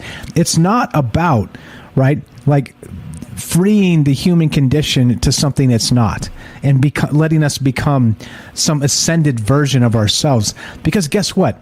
The ascended version of a human being, by the way, is not a human being. It's not. And that's what we're talking about tonight. It's not. It can't be. Thank you, Michael. It can't be. Of course it can't. Because by definition, you're not that. When you die, you're definitely not going to think the same things you think now, are you? You can't. You're not the same thing anymore. Thank you. When you finally get to meet your soul, you're going to think it's a grey alien. Isn't it? Or worse than that.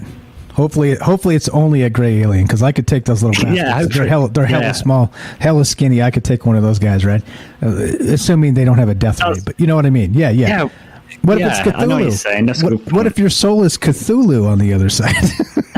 That's where my head was going. That's why I was just stuttering then, Mike. Because I'm thinking, let's hope it's humanoid. Let's hope it's conceptualizable, because it might be so inconceptualizable it collapses your mind into madness.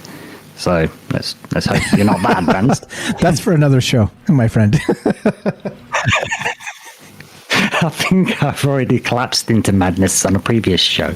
Yeah, I think so. But we're not going to time travel back then. We're gonna stay with the Rohan that has not collapsed into madness.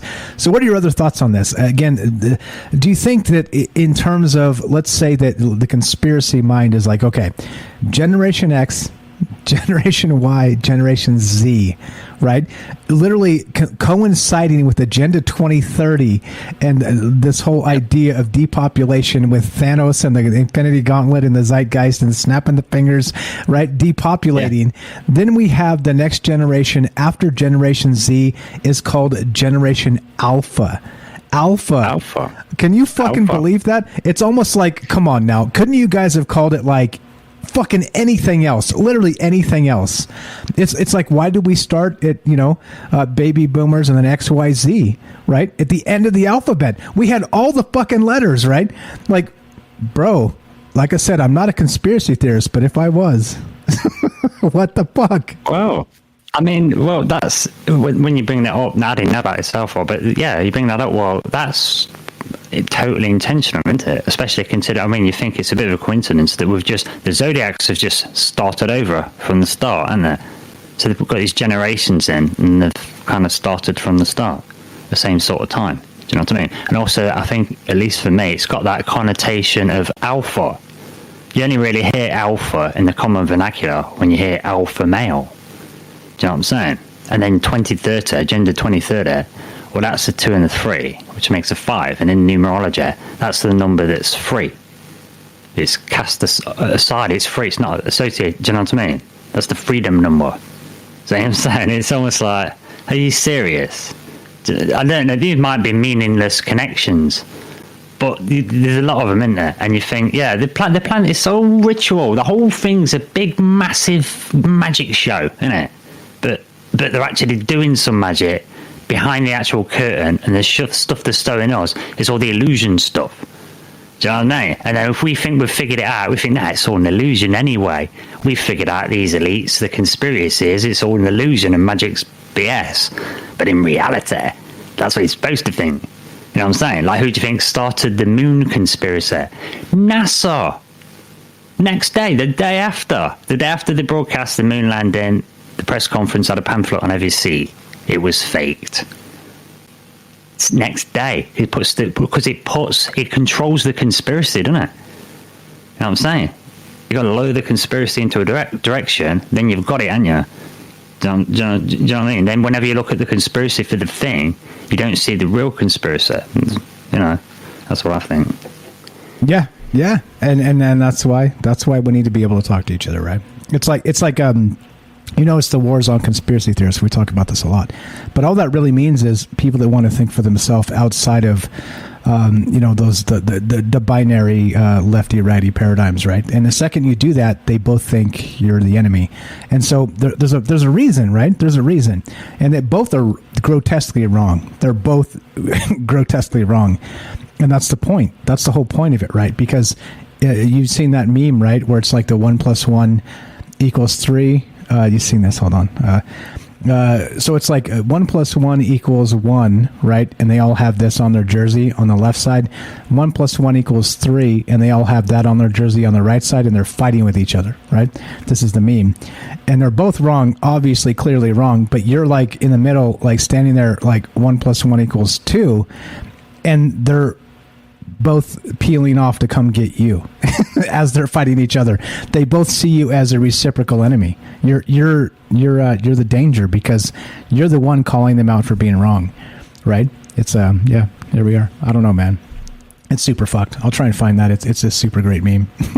It's a super great meme. Yeah, maybe it just is fear then, like you say, because you know.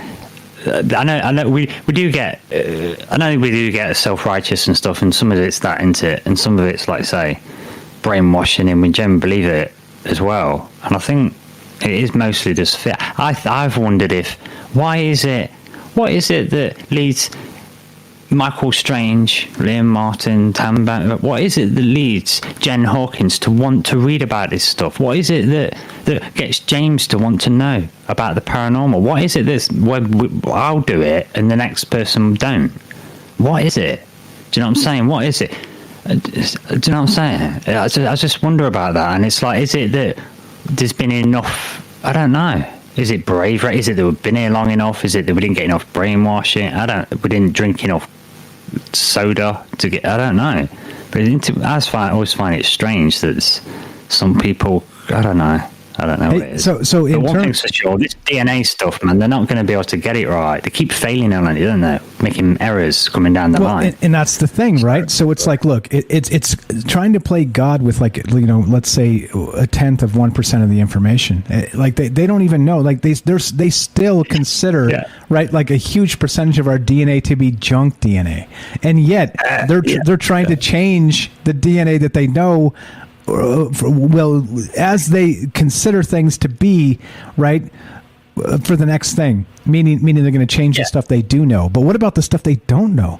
What if all of that shit, all the junk, is actually in place for a specific reason to stop these things from becoming monsters? Right? Again, there's a sociopath gene. There's a psychopath gene. They say. What about this, Rohan? And I want to bring this up too on what you just said. What makes James and Jennifer and Night Stalker and Matt and all the people, all the amazing people, the Robert. Look, if I name everybody, I'm going to forget people, so I'm not going to do that. I already did, and I apologize if I forgot you, Joseph. Look, there's so many amazing people, James, that, look, if we come together and think about this stuff, do we have like a dissident gene? You see what I'm saying? And is that what they really want to eradicate in the end? Holy shit, yeah. Right? Holy shit, because if you notice, I've wondered about that as well. Maybe there's a process that goes for, maybe you can recognize the process of it. Maybe there's symptoms, maybe there's a trace, and maybe what gets rid of it is in Prozac or is in serotonin uptake inhibitors. Do you know what I'm saying? Maybe it's in the medication, and that's why they've got 22 quote-unquote side effects. Do you know what I mean? Because they're not really, obviously not really, they're the direct effects of taking it on there, really. But maybe that's what it is. I mean, I've wondered about that because if you see psych wards and people that visit people on psych wards can end up on the psych ward that they're visiting the person at, because the environment's set up to kind of drive you mad. You know, I don't know. I don't know either, man. This is why we talk about it, because you know me. Look, my ego is large. It is, right? Because I'm very good at particular things. But look, I don't profess to float and glow in the lotus pose. I don't know all the answers. And like I always tell you, like we always talk about, if you're not getting your answers, actual answers from people that can float and glow, guess what? They're probably wrong too. They're probably wrong too. Yeah. What's up, Devious? Yeah, and I see you in the chat. Glowing people. Go ahead. I think the floating glowing people, Mike, if you ask them for answers like that, they'd probably tell you to find them, or do you know what I mean? Defer. I think that's when you know the real people. Yes, they would defer. They would be like, you know what? I have my answers, but I think you need to seek your own answers. I can give you some insight, but the answers for you personally are going to be different from my personal answers. And I think that's the point. And that's why they don't want us talking to each other. Again, the division politics, the lefty-righty shit, that, you know, pedos and Nazis and all this stuff, it's like, no. That's not what society is, right? You want to dehumanize the entire population, so we just don't talk to each other. I said this 1,000 times, I'll say 1,000 more. Because we'll find out, speaking to each other, barring political affiliations or religious affiliations or whatever, strip it all away and let us just talk, and you'll find out we have more in common than we have in difference. And that's what they don't want us to know. Because if we know that, we'll reject the ruling class. And they don't want us to have that option, do they? Exactly, Mike. It's that thing I say about like the planet full of ascended masters thing. And I think that's I think it's crumbling for them, really. You know, I think they're going in hard with this. I've been saying this the whole way through this last 2.5 years. I think they're going in hard now. But the way I see it, these people are either completely deluded and they bought their own BS. So they're thinking that, you know, transhumanism and stuff like that really will bring us to a higher level. You know, and technically it might make sense with augmentation, but that's when you're not exploring all the other stuff, all the side stuff, you know. Or is it that they just want to convince us of that, but really it's a ruse, and they've got no intention of using this stuff because they know about the human body and know about this old meditation techniques, and maybe they're just trying to convince us on the immortality stuff to make us want it because they think they've got it. Yeah? And that guy's planting the seed saying, oh, the poor people, at least they got to know that we would die as rich people, you know. And maybe they want us to want to have it, to be like the rich people, to kind of spite them. When in reality, maybe they're not going to do that. Maybe they're trying to trick us into doing it, and they're not going to do it. Now they have got the robot army to go and work for reptilians or whatever. Do you know what I'm saying? And I say that because you look at the likes of Monsanto, they're not having that food. They got organic cafes, you know. So figure that out. Figure that out. You're the best. You're the best, bro. We got a call behind you. Way to bounce. Rohan here, a good friend of mine, good friend of the show's.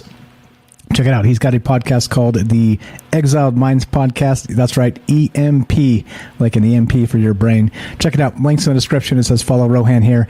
He's about to become active again. He's about to do some stuff. I'm like, Rohan, what are you doing, bro? You're brilliant. People need to hear the things you say. Get the fuck out there. I'm going to be on his next episode whenever that hits. Let me know, bro. I'm ready. I'm ready when you are. Apparently, you did test tonight on your YouTube channel and everything works. Yeah, it was sweet. It seemed all right. So, yeah, I'll do a couple more just to be sure. And then, yeah, be good. I'm going to get a bunch of new cables as well, because you know what that's like. So, we'll be good then. Woohoo. When I always joke about all the tentacles I have, I'm actually just talking about all the cables it takes to do all the shit I do. Not only that, this is a whole thing for another show, Rohan. We got to talk about this. Cables, physical cables, but there are also virtual cables. We'll have to do it. Oh yeah, we'll have to do a special nerd bit. You're the best, bro.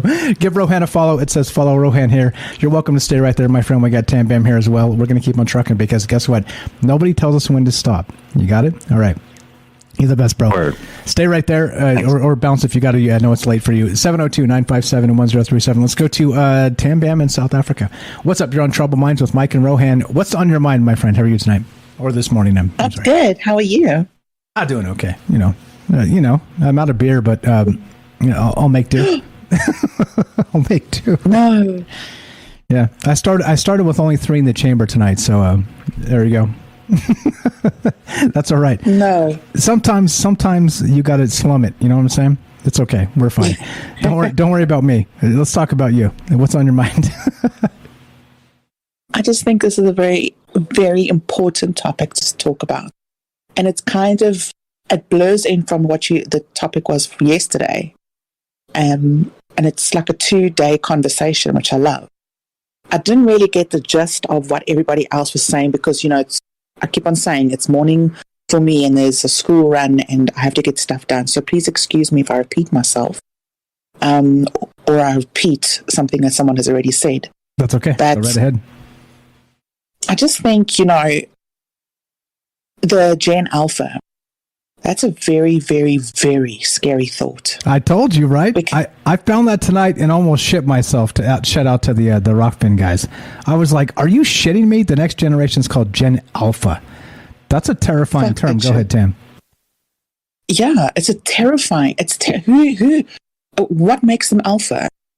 Okay, so my theory is, I was actually sitting to the Rockfin chat that there's a movie coming out with Viggo Mortensen, and I forgot the name of the movie, but it's actually the race of humans have now developed into without feeling.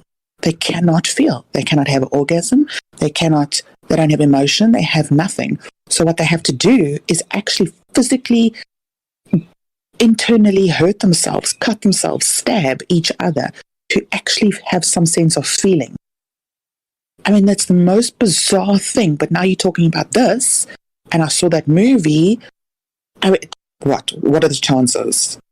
Are they foretelling the future? Are these scientists really foretelling the future here? Is that going to be Gen Alpha?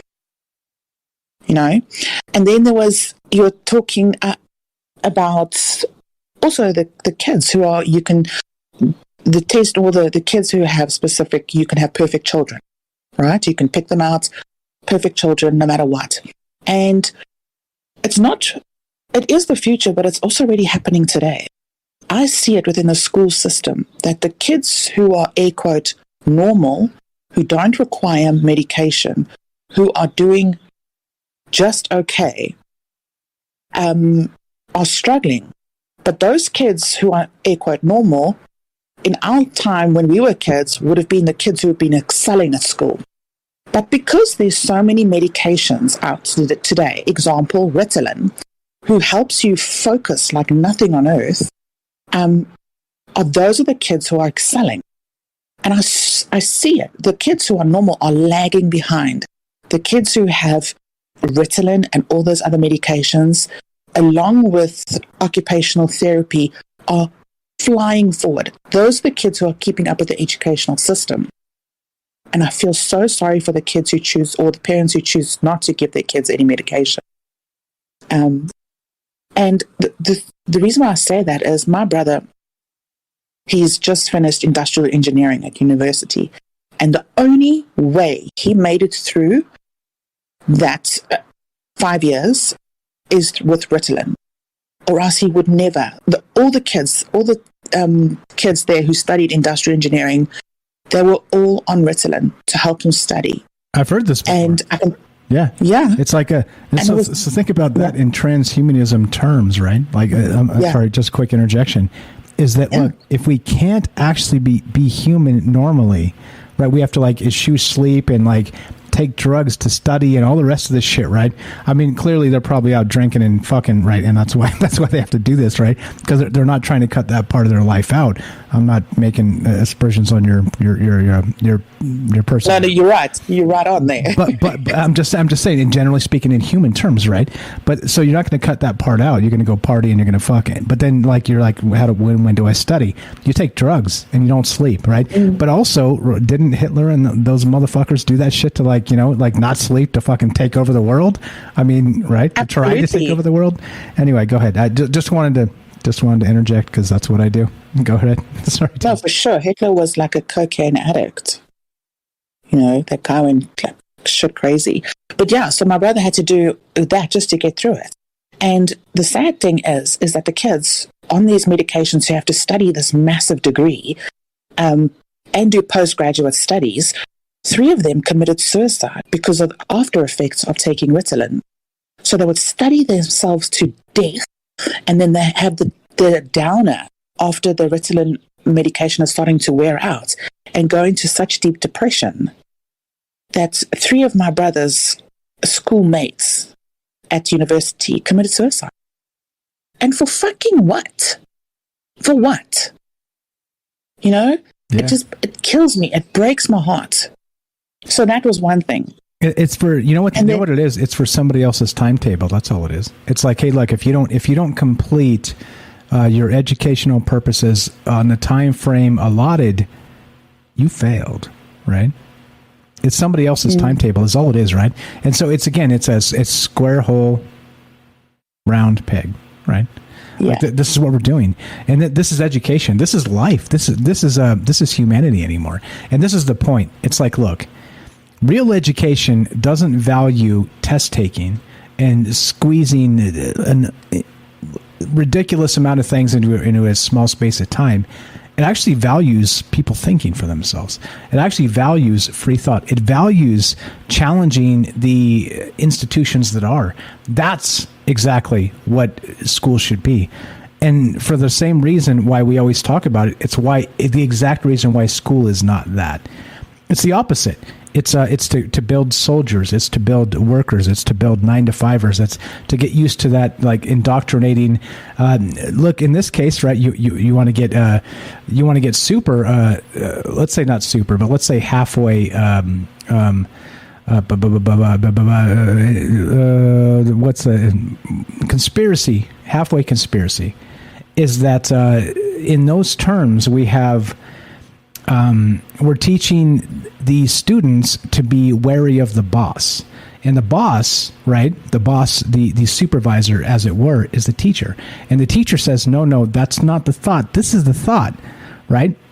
And so it's not about thinking and challenging the teacher in thought. It's about deferring to the teacher to learn to say, yes, sir, yes, ma'am, to the boss, right?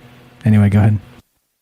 That is why I'm known as the naughty parent, because I fucking refuse to have one person, a teacher, ruin my child's confidence that I built up over 12 years for her to come and slam down on him because, he got a question wrong. School is there to make mistakes and to fix it, to solve it, right? Not to shame him if he gets an answer wrong.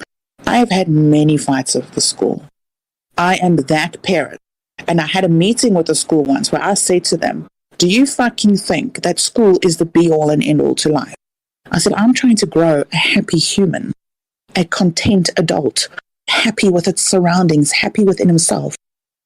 And you think you have the totalitarian authority to tell me that school is the be-all and end-all. It's not. And your kid is wrong. And your kid is wrong for thinking. For thinking.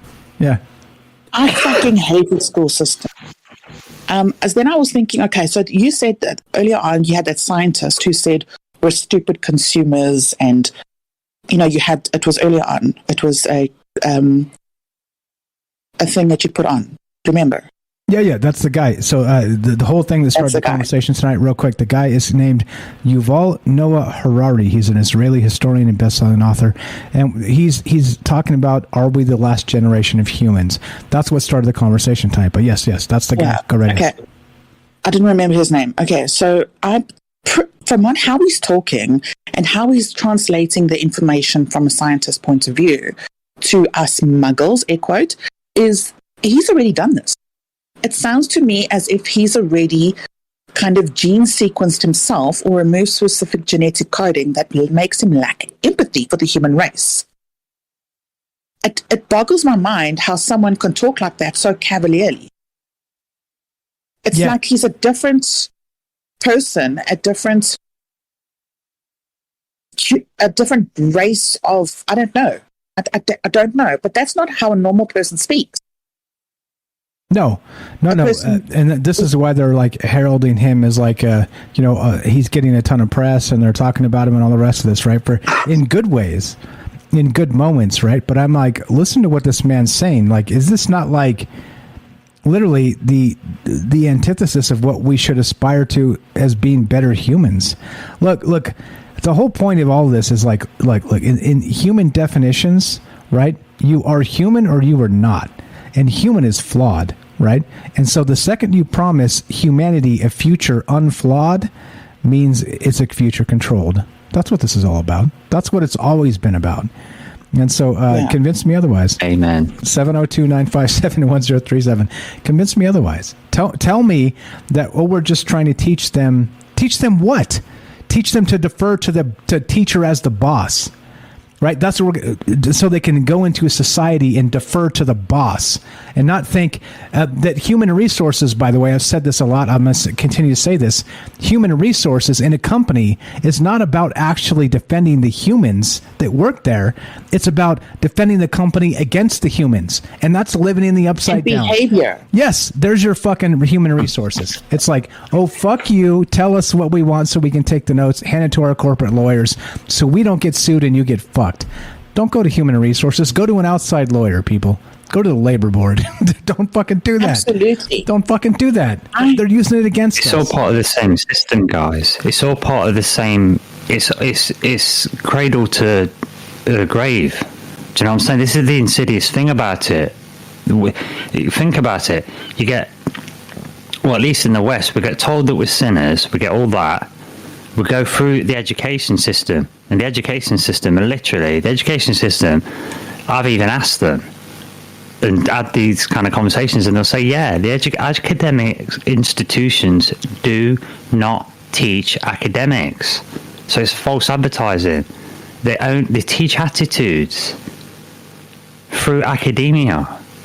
It's an important point, and so they do it from birth. So you got your kid there, and it's not about, like say, educating them. It's not about finding out what they're good at, because they've all got a genius talent. And instead of taking those individuals and making them the most productive person they could be, to be the best they could be, they talk that talk, but they don't. They cut the mind into a box, yeah? And they've got to be the best memorizer, right? Because they're training them, they're conditioning them. What's it, like you say, Mike, what's the most basic form of brainwashing? Repeat. And so it's teaching an attitude of how to approach life to prepare you to do the rat race. Like you say, it's all to keep you shut down. It's all to keep you shut down. It's all to kill your god powers, like we say. And it's all to make you a robot. It's funny how you did that issue yesterday and this one today. And I know it's not an aliens show, because I say it gets boring, but it comes back to that, I think, because I think it's crush the psyche, right? Crush the will. Use the humanity against them. Use the human condition against them. Conflate it all with the environment, right? And confuse the crap out of them, yeah? Make sure they're struggling to get their basic needs met, to weaken them as much as possible, because we're all like co-creators, aren't we? Yeah, we could choose not to listen to them. So, like I say, it's all a big con. It's a big, massive con. You've got to keep it going on. You've got to keep lying big, because if we like I say, and it takes a choice to say, nah, screw this. And it takes a choice to turn the TV off. You know what I'm saying? When my dad was dying. Yeah, and I'm trying to look after him, and now he's going to die, and I'm getting these massive credit card interest charges because they've made an administration error, admitted it, and wanted me to still pay it. I was really stressing, and I thought, you know what? I just won't pay them. I ain't got it anyway. And just that one decision to think, screw them, they're ripping me off, and I'm waking up to the realities of the crapness of the world, and I'm thinking, you know what? Just that one decision, I'm going to focus on looking after my dad, thanks. You know what I mean? It didn't kill me. Not paying this extra £100 charge that I didn't owe. Nothing happened. You know what I mean? My credit rating probably got damaged 10 years ago. You know what I mean? But my perspective was it mattered, but it didn't, did it? You know what I'm saying? And that's the point. Yeah. That old Suicidal Tendency song. It's a band. This will go down on your permanent record. that's like the threat. That's the threat. It's like, oh, look, and by the way, it's actually manifesting in the sense that we're like shitting on people for making mistakes when they were young and holding it against them their entire fucking lives. You see, like this is the manifestation of. You didn't pay for that guitar, Mike, when you were 17. Yeah, right. Exactly. That's it. You're not getting a car. You're not getting a house. That's it. Not only that, the second you run for office, we're going to find out, and we're going to fucking expose you to the world. Sorry, Tam, we cut you off. I'm gonna step away, grab myself a maybe juice. You guys are doing just fine. Tam, go ahead. Rowan, I appreciate the interjection. Go, Tam. You were onto something. Shit. Lost that train of thought long ago. That's fine. Well, if I put you on the spot, that's okay. That's okay. Let me know if you get going. I'm going to step away for like 30 seconds. I just need to grab a club soda. But yeah, go ahead. Okay.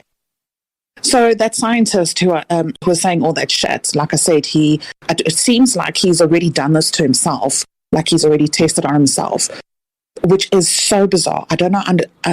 It's not hard to think about it that he would have already done it himself because he lacks empathy. He lacks basic humanism, if you want to call it that. But my theory is, why does it have to be? Let's do this experiment or let's do this gene thing on humans who are actually pretty great. Actually, why don't we use this for good? So instead of putting people in jail and they have the death sentence and all that, take the gene coding sequence, find the psychogenetic code or the pedogenetic code or the whatever genetic code and remove it and create a normal functioning, or air quote normal functioning adult who has empathy. Well, that's the thing. Yeah, I think that's the thing.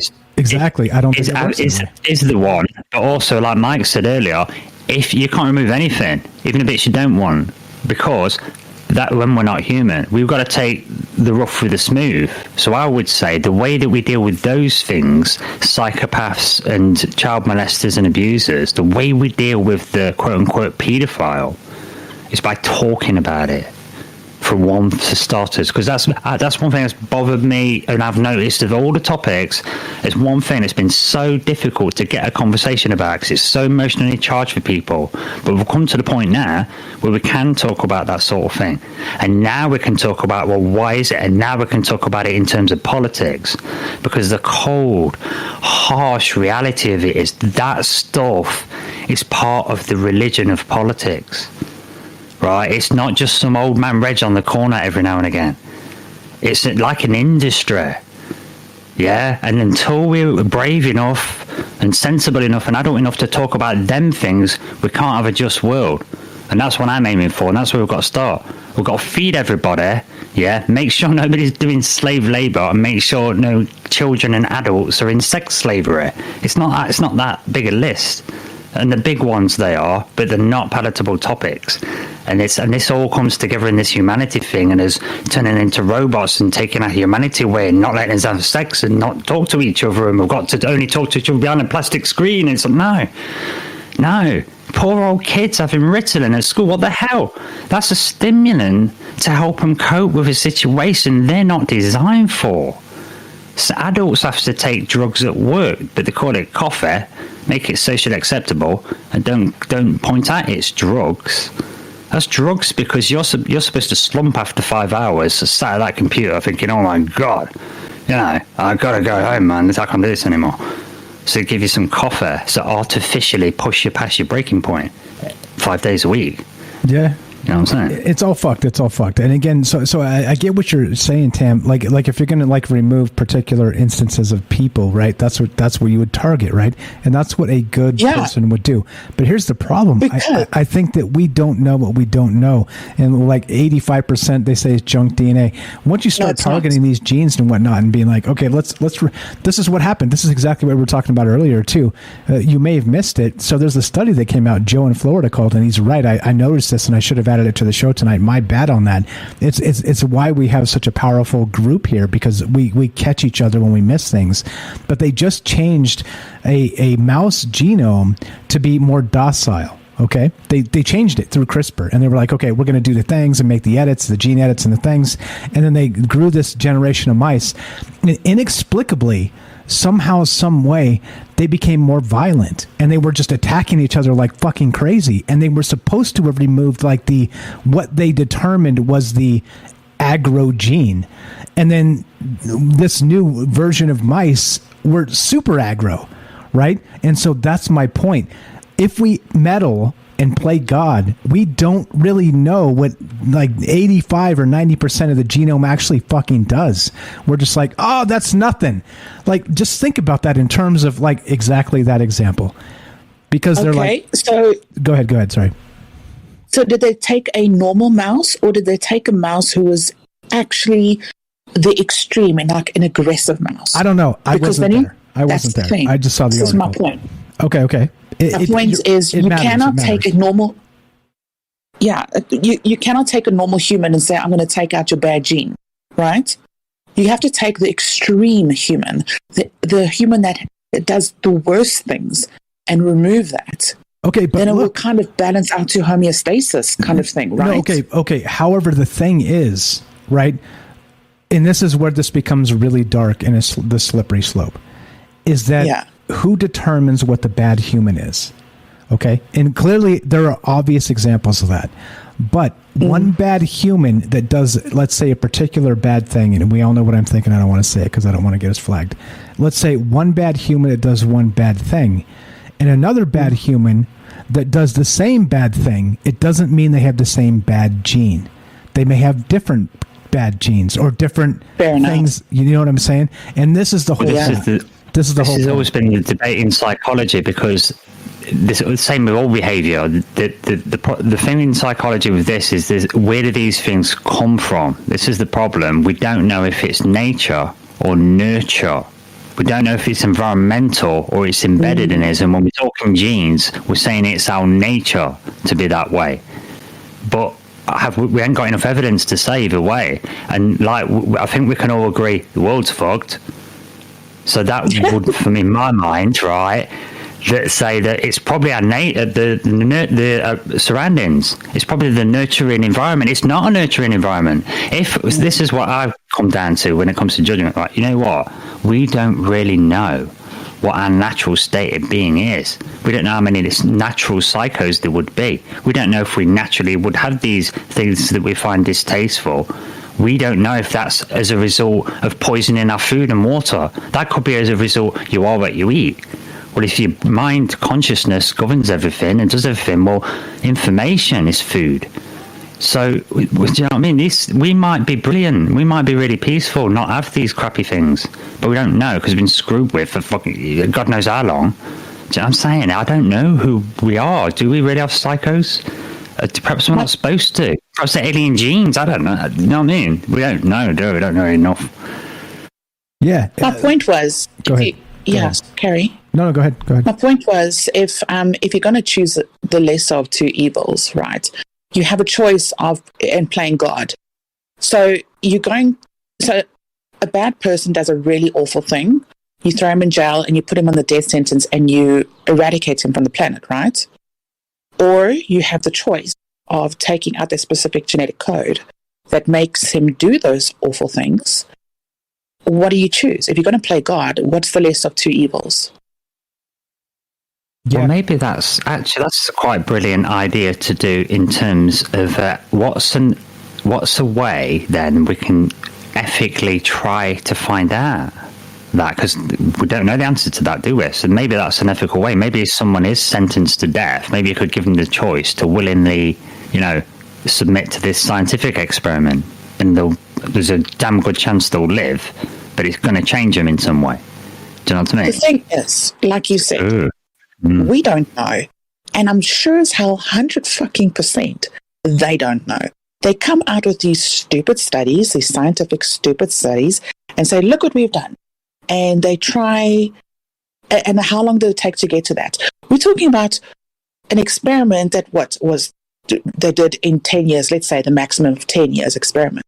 But we don't know what it's going to look like in 80 years from now. It should be a generational experiment, and then come out with specific scientific evidence to the world. But it's like every time they discover something, they throw it in our faces and look what we can do. We can give you a designer baby. We don't know what it's going to be like in 50 years from now, but here we are. To pick your child. Yeah, You don't know if that sequence is going to fuck out. $899.99 to start. Are you in? I mean, yeah, I don't know. This is the point. This is the whole point, right? And so the second we start tinkering with genomes to play God, to sort of when we don't even understand, like I said, there are some people I've talked to, by the way, that are engineer type minds, and look, they're opposite of me in the way their mind works, and I appreciate that. Like I said, I value that diversity. They think they're right about everything because they've gone to school and they're super educated and they've learned all the things about thermodynamics and all. You know what I mean? That's good. That's amazing. Please continue. Don't stop that. But also, by the way, because you did learn those things doesn't literally discount every other thing in the universe. That's the thing, right? We have these specialists. We have specialists, and we trust the specialists. But the specialists, by the way, also aren't taking into account anything outside of their little tiny slice of wisdom. And because it's in a controlled environment. All because that's how science is done. You can't do it like willy-nilly. Everything's dirty and there's bugs crawling through the laboratory. You can't do that. Shit doesn't work, right? Because you're like, why didn't the thing work? Because you got 800 cockroaches in this fucking place laying eggs all over the place. That's why it didn't work, right? You can't. It's not possible. But also, by the way, I'm not saying that like generalists are cockroaches, but I'm saying that like you got to be able to step outside of that specialization and say, okay, so this in the discipline itself is what it is. Okay, but what does that mean to the greater world around us, right? Like you may come up with like a Nobel Prize scientific breakthrough type of shit in a specialization, but it's still, right? It moves humanity forward, but also if we don't take it in context, it doesn't help as much as it should. You see, that's what I'm saying. That's what I'm saying. And also, what about blood groups?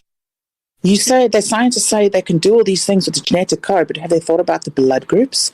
I'm sure somebody has. The same thing? I'm sure somebody has. I don't know, Tam.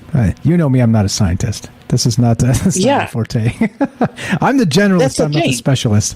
I'm the one who wants to think about the future and the implications. Right? I'm one of those guys. You know, you're one of those people too.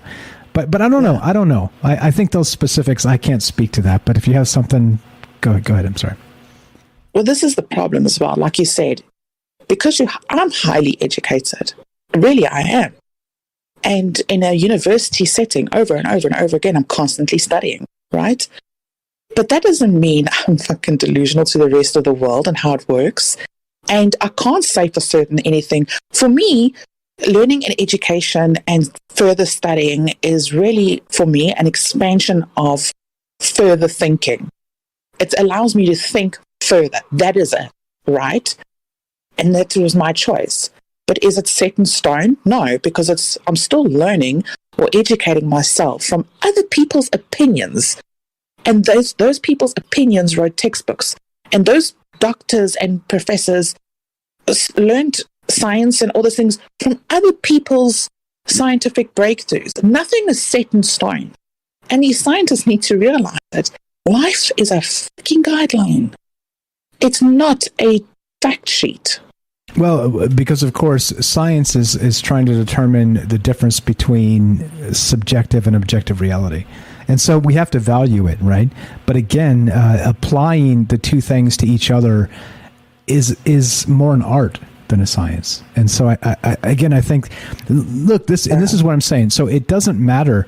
And I think this is part of the problem with the world, right? It's like everybody's like, oh, and I'm not saying this about you. I love you. You know, I love you. You're the best, Tam Bam. And I'm not saying you say this, you never say this, but I'm saying the world at large is basically like, oh, look, I have this fancy education. I know all this about epidemiology or whatever the fuck they know, right? And you're like, yeah, super. That's amazing. Thanks. Please share that information. But also, by the way, it doesn't make you right about every other thing outside of epidemiology, right? And I know you understand and respect that because that's the truth of the matter. So look, specialists are good. Without specialists, that's how we specialize science and do the things that are like kind of locked in, right? And how we figure new things out. We have to appreciate that. But Jesus Christ, because they've learned something novel in a particular niche doesn't mean they know anything about the way the world works in general terms. You know what I mean? It's not. It's like Anyway, we can wind this up. Quick shout out to Carissa over there on Rockfin as we wind this up. Thanks for showing up and drinking some. Carissa says, "Yep, I'm drinking the maybe twisted tea. Just tuning in. Not sure if I'm behind, but listening. Either way, cheers to that. cheers to Carissa over there. Cheers to that. Anyway, I don't know. Look, and I'm not gonna, Ronald. I'm not gonna give away your Columbia House sins to the rest of the world. So we'll just leave that on Rockfin. If you guys haven't joined. Let's wrap this up. Let's get a final thought from you, Tam Bam, then Rohan. Let's get the fuck out of here. Let's do this. Okay. Let's just say ignorance is a choice. You can have all the facts in your face. You can choose to take it further, think for yourself, do the research, speak to others, or you can create your own little ignorant bubble, accept what they're showing to you, and just carry on with your little life.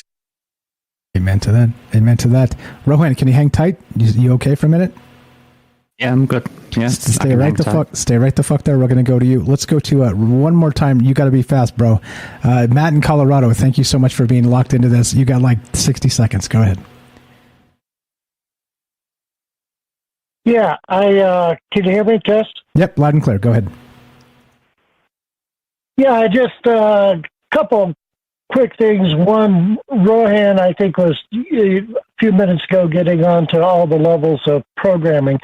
And, it's a lot of what my book's about. And so I think similarly. And in terms of little kid goes to kindergarten, you got the educational programming, and then the religious programming, the atheistic programming, and then the other cultural programming, the movies, the news, the media, and all that is training people not how to think, but what to think, and preparing them for, the agendas to be controlled and manipulated and become sheeple. Another comment was about when he was talking about how perhaps the agenda we were talking with the transhumanism is to keep down the people that can think for themselves. He was talking about the callers, like, and he went through the list, and what makes those people interested in these types of topics, and those are the people that think for themselves and like to think, and maybe those are the people they're after and want to shut down. And also, I had said the same thing, the point that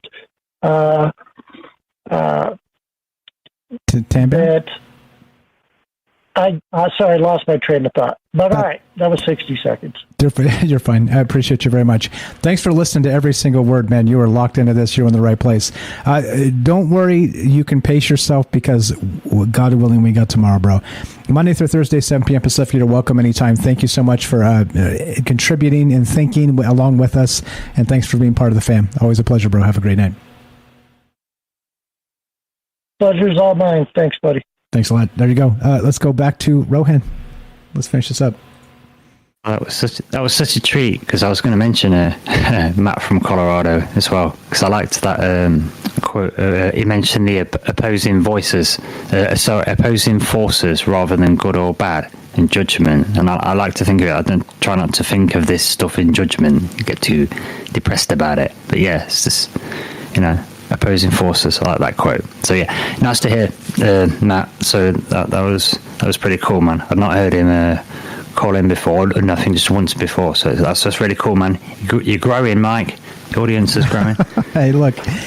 It's nothing to do with me, right? It's the ideas. The ideas already exist. Like, in my opinion, it's our job to voice those ideas. They exist. They're out there. And we're just tools, aren't we? Yes. Let's find them, the compelling things, and let's talk about them. I don't have the answers. Look, you will never find me. If you find me one day pounding my fist on a fucking pedestal, or what's the fucking gavel on the fucking thing, whatever the fucking thing is, and I'm screaming that the answers I'm saying are correct, literally stop listening to me. Don't ever come back. I'm telling you this. I've become something else, okay? Because I am what I am now because of the things I believe, and the things I believe are conversations are important. And if I try and stem off thought because I think I'm more right than anybody else, I'm not myself anymore. And so I encourage all of you to turn against me, to tell me I'm the most terrible person in the universe, because guess what? By my standards, I've become that. That's not what this is about, okay? Answers are personal, and questions bring us closer to those personal answers. So there we go. Let's have a conversation. Let's get the fuck out. I got an outro. Anybody got an outro for us? I'm going to play some music and do the thing. Anybody got a thing? Yeah, I do. If you don't have, but if you do, then go ahead. I do, so let's do both. We'll start with you. I'm going to smash the thing. I'm going to play it. You guys will get a little bit of echo so you can hear the music. Wait for the bass to drop. Ladies and gentlemen, by the way, we're here with my good friend Tam Bam in South Africa, my good friend, the mighty Rohan, the famous Liam Martin in the United Kingdom. I'm Michael Strange, and I'm in the United States in Las Vegas. Look what happens when you have an open conversation and consider everybody's thoughts and ideas. You make friends all over the world. Like I said, they do not want us to come together, because when we do, we reject them outright. You see? It's dangerous. The thoughts are dangerous, and that's why they try so incredibly hard to control them. So, ladies and gentlemen, I bring to you... Oops, that's not the one. Sorry. Let's do this one. My bad. Let's do this one. That's the intro. Oh, boo. Damn it, Mike. Press the wrong button. It's okay. Ladies and gentlemen, please give the mighty Rohan a follow. He's got a podcast called Exiled Minds. Links in the description down below. Also, the mighty Tam Bam, influencer extraordinaire, got a TikTok, Instagram, etc., a Linktree. Links in the description down below. And I present to you, ladies and gentlemen, boys and girls, cryptids, reptiles, let's say transhumans, and everywhere in between, the famous Tam Bam from South Africa. Go right ahead, my friend. All life is an experiment. Respect yourself and others will respect you. Confucius. Amen to that. Amen to that. I love it. This one goes back to yesterday and today. I saw this on Twitter today and was like, of all the Twitter madness, I was like, fuck, so much like just terrible stuff on Twitter. Politicization of dead people is disgusting, in my opinion. Let's give it a rest, please. Let us grieve for a moment, but for a moment, and then bring the discussion tomorrow, the next day, the following day. And I saw this today, and I thought, this is poignant, so let's do it. All gods become devils eventually. Robert Anton Wilson. Of course, that doesn't mean the Almighty Creator, etc., so on. Don't be agitated by that. I'm saying those of us who would make ourselves gods. You stare into the abyss stares back. Let's get the fuck out of here. All right, look, it goes like this. Monday, Tuesday, Wednesday, Thursday, 7 p.m. Pacific. Look, it's not just me. You see all these amazing people that contribute to this. Links in the description below. Go follow all these fine folks, because, of course, this conversation doesn't happen, meaning not help, doesn't happen without help. And the help is all of these amazing people, and amazing people are amazing. Links in the description below. Please go follow all these folks on every platform you've got. If you don't have accounts on those platforms, please make accounts and follow them. I'm telling you, this is magic. This Troubled Minds is magic. It's not my magic. It's our magic. So please give these people love. They deserve it. Let's get the fuck out. Monday, Tuesday, Wednesday, Thursday, 7 p.m. Pacific. You guys know how to find us. TroubledMinds.org. Click the Discord link.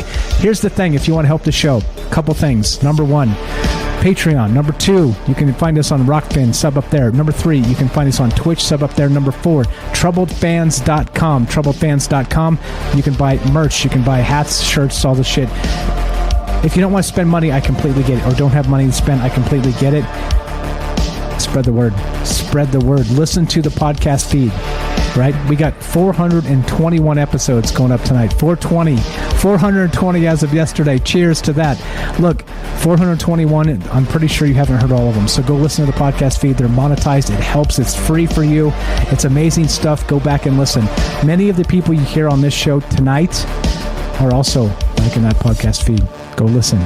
Go say hi. Come join us at TroubledMinds.org. Click the Discord link. Many of these people are active in the Discord. Come meet them. They're more amazing in person than they are on the show. Thank you so much, each and every one of you. Thanks for hanging out. Thanks for being here. As it ends, it goes exactly like this. You want to do it, Tam Bam? Be sure, be strong, be true. Thank you. God damn it. God damn it, Rohan. I'm not going to howl. Thank you for listening. From our troubled minds to yours. Have a great night. Have a good night. Now you can howl. Let it rip, Rohan.